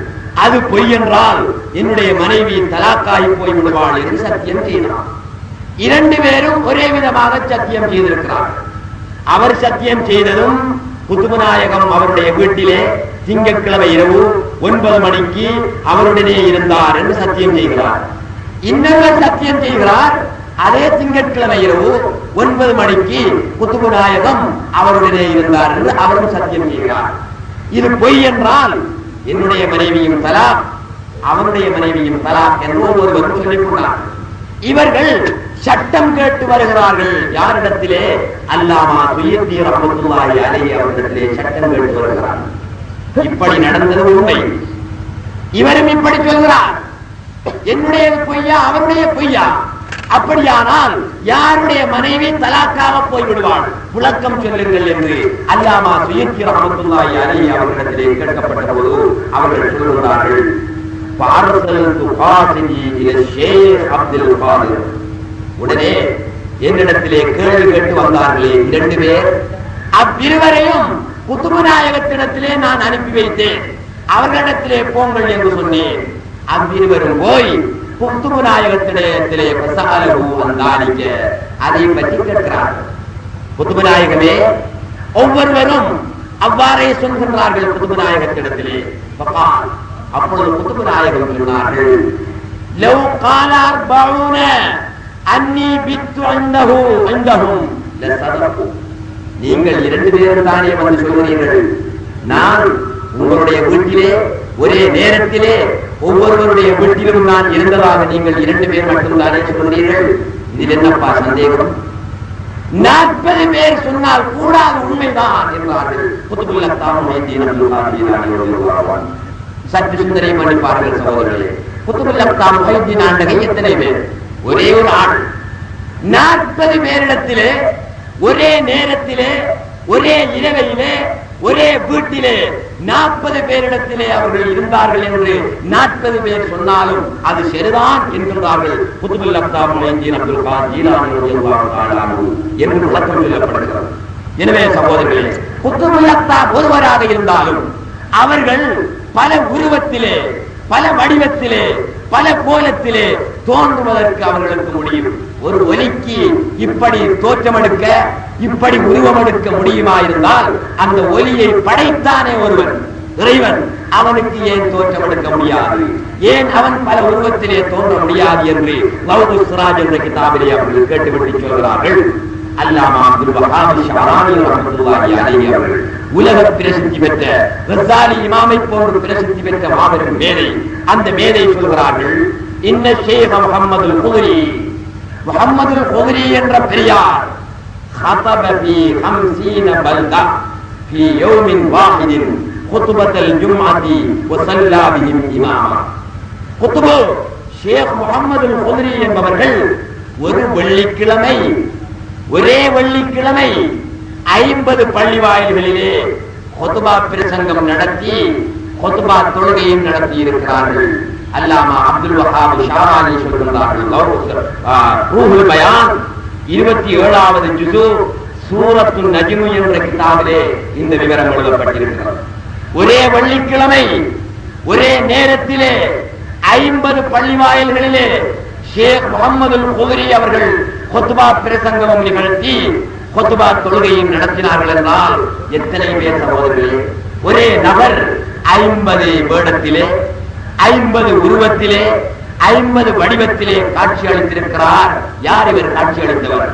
ஷேக் முஹம்மதுல் குதுரி. இறைவனால் படைக்கப்பட்ட ஒரு படைப்பு.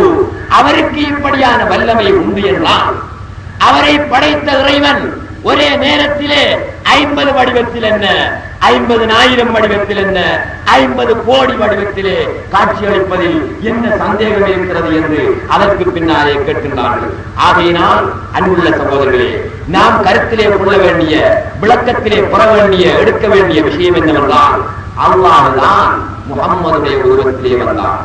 அல்லாஹ்வுக்கு முஹம்மதுடைய உருவத்திலே வர சக்தி இருக்கிறதா இல்லையா? முஹித்தீன் ஆண்டகைக்கு 40 உருவத்திலே வர சக்தி இருந்தால் முஹம்மதுல் குதுரி அவர்களுக்கு ஒரே நேரத்திலே 50 வேடத்திலே 50 உருவத்திலே 50 பள்ளிவாசல்களிலே ஒரே நேரத்திலே குத்பா நடத்தி தொழுவிக்க முடியுமா இருந்தால், எல்லாரையும் படைத்து அனைத்துக்கும் சக்தி பெற்ற அல்லாஹ்வுக்கு ஏன் பல கோடி உருவத்திலே தோன்ற முடியாது? ஏன் பல கோடி உருவத்திலே பல கோடி வடிவத்திலே வர முடியாது என்று கேட்கின்றார்கள். ஆகையினால் முஹம்மது ஸல்லல்லாஹு அலைஹி வஸல்லம் அவர்களாக வந்தவன் இறைவனே என்று யாருமே கிடையாது. முஹம்மதாக வந்தவன் மட்டுமா இறைவன்? மார்க்கத்திலே நடந்த கூட்டத்திலே நாங்கள் சொல்லி இருக்கிறோம், முஹம்மதுடைய வடிவத்திலே முஹம்மதுடைய உருவத்திலே இறைவன் வந்தான் என்று சொல்லி இருக்கிறோம். அதற்கே பத்வா என்றால் முஹம்மதாக வந்தவனும் அவனே, முஹித்தீனாக வந்தவனும் அவனே, முஹம்மது அப்துல் காதராக வந்தவனும் அவனே, அப்துல்லாவாக வந்தவனும் அவனே, அப்துல் ஜப்பாராக வந்தவனும் அவனே, காடாக மலையாக நதியாக கரையாக மறையாக தரையாக இப்படியெல்லாம் வந்தவன் அவனே என்றால் இதில் என்ன பிழை இருக்கிறது சகோதரர்களே? இப்படி சொன்னால் ஒரு முர்த்தத் என்ற மட்டம் மட்டுமா சொல்வார்கள்? நிறைய பல முர்த்தத்துக்கள் என்றல்லவா சொல்ல வேண்டும். முஹம்மது உடைய உருவத்திலே அல்லாஹ் தோன்றினான் என்பதற்கு அவ்வாறு ஃபத்வா வழங்கினார். காடாக மலையாக இந்த பிரபஞ்சமாக அல்லாஹ் தான் வந்திருக்கிறான் என்று சொன்னால் எத்தனை ஃபத்வா வழங்க வேண்டும் சகோதரர்களே? அப்படி ஃபத்வா வழங்குகிறவர்கள் தப்சீர் ரூஹுல் பயானை எழுதிய முஹம்மது இஸ்மாயில் ஹத்தி அவர்களுக்கும் அல்லாமா கஸ்ஸாலி ரஹ்மத்துல்லாஹி அலைஹி அவர்களுக்கும் லவ்ஸ்ராலி எழுதிய அந்த மாமேதைக்கும் முர்த்தத் அல்லவா ஃபத்வா வழங்க வேண்டும். ஆகவே அன்புள்ள சகோதரர்களே, தௌஹீதுடைய கருத்து இதுதான். எது மூலப்பொருளோ, எது உலகத்துக்கு கருவோ, அந்த கருவினுடைய அந்த மூலப்பொருளினுடைய வெளிப்பாடாகத்தான் இந்த உலகமும் உலகத்தில் உள்ளவை அனைத்துமே இருக்கிறது. பொதுவாக சொன்னால் பிரபஞ்சம் என்பது அந்த வஜூதுடைய அந்த அல்லாஹ்வுடைய வெளிப்பாடாக, உருவமாக, கோலமாக, வடிவமாக இருக்கிறது என்ற தத்துவத்தை தெளிவாக எடுத்து காட்டியிருக்கிறார்கள்.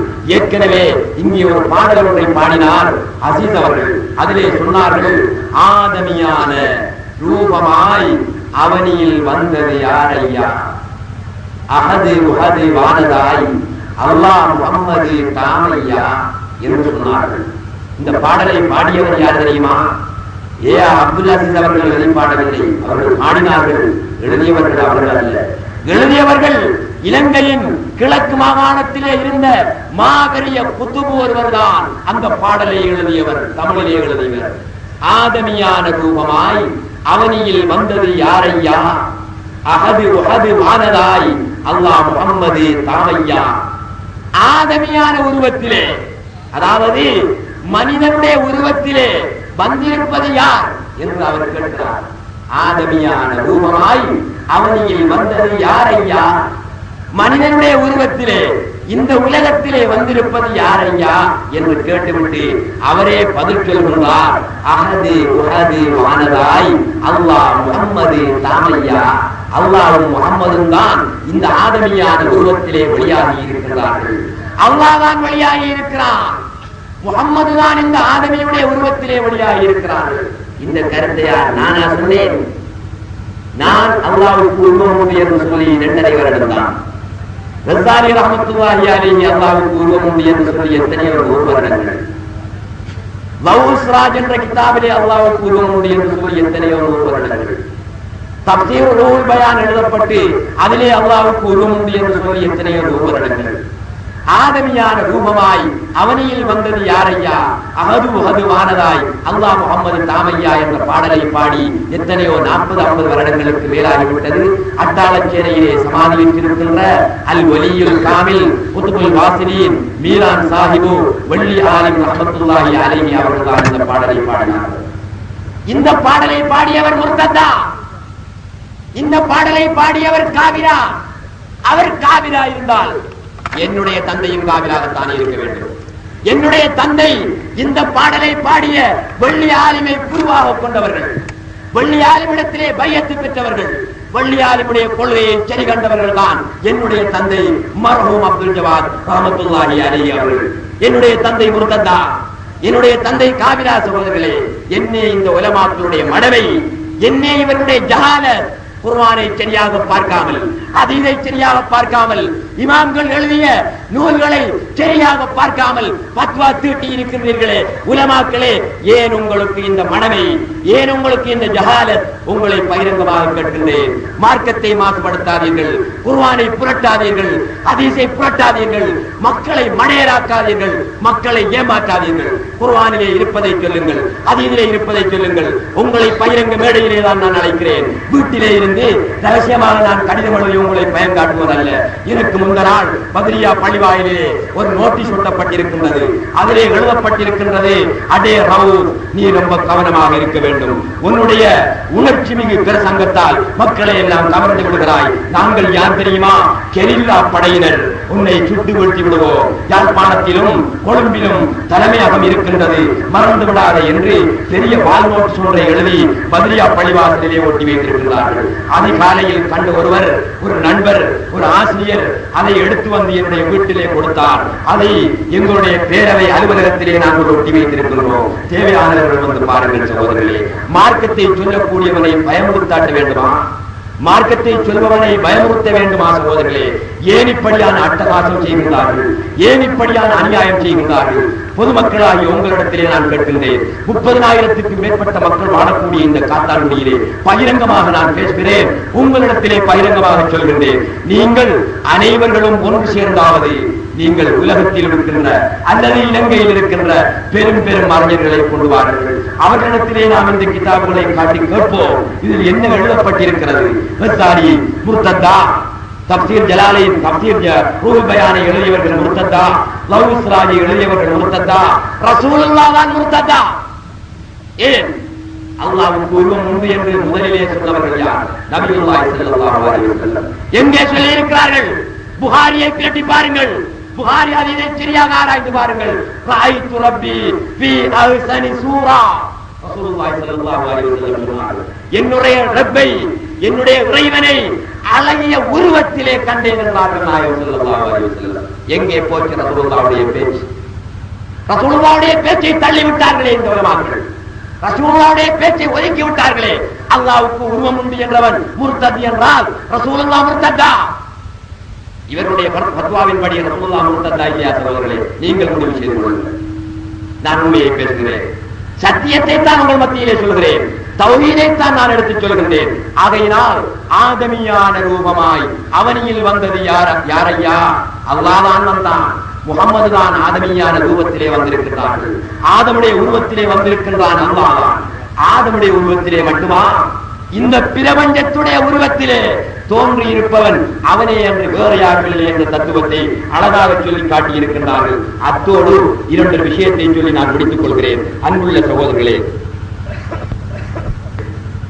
துஹ்ஃபத்துல் முர்ஸலா இந்த கிதாப் சர்வசாதாரணமாக பாமர மக்களுக்கும் பாடமாகிவிட்டது. இந்த பிரச்சனை உருவான காரணத்தினால் பாமர மக்கள் எல்லாம் தாத் என்றும் சிவத் என்றும் இஸ்ம் என்றும் தஜல்லி என்றும் துஹ்ஃபத்துல் முர்ஸலா என்றும் அரபி சொற்களை சர்வசாதாரணமாக பாடமாக்க வேண்டிய ஒரு நிலை ஏற்பட்டிருக்கின்றது. அந்த துஹ்ஃபத்துல் முர்ஸலாவை தான் இறைவனுக்கு உருவம் உண்டு என்று சொன்னவன் காபிரா போய்விட்டான், முர்த்தத்தா போய்விட்டான் என்பதற்கு ஆதாரமாக அவர்கள் எடுத்திருக்கிறார்கள். அந்த கிதாபின் இடத்திலே இருக்கிறது. அந்த கிதாபிலே அதிலே எழுதப்பட்டிருக்கின்ற ஒரு சில செய்தியை நான் சொல்லுகிறேன். அந்த கிதாப் எப்படியான கிதாப் என்றால், ஆரம்பத்தில் இருந்து முடிவு வரை இதே கருத்தை பேசுகின்ற ஒரு கிதாப்.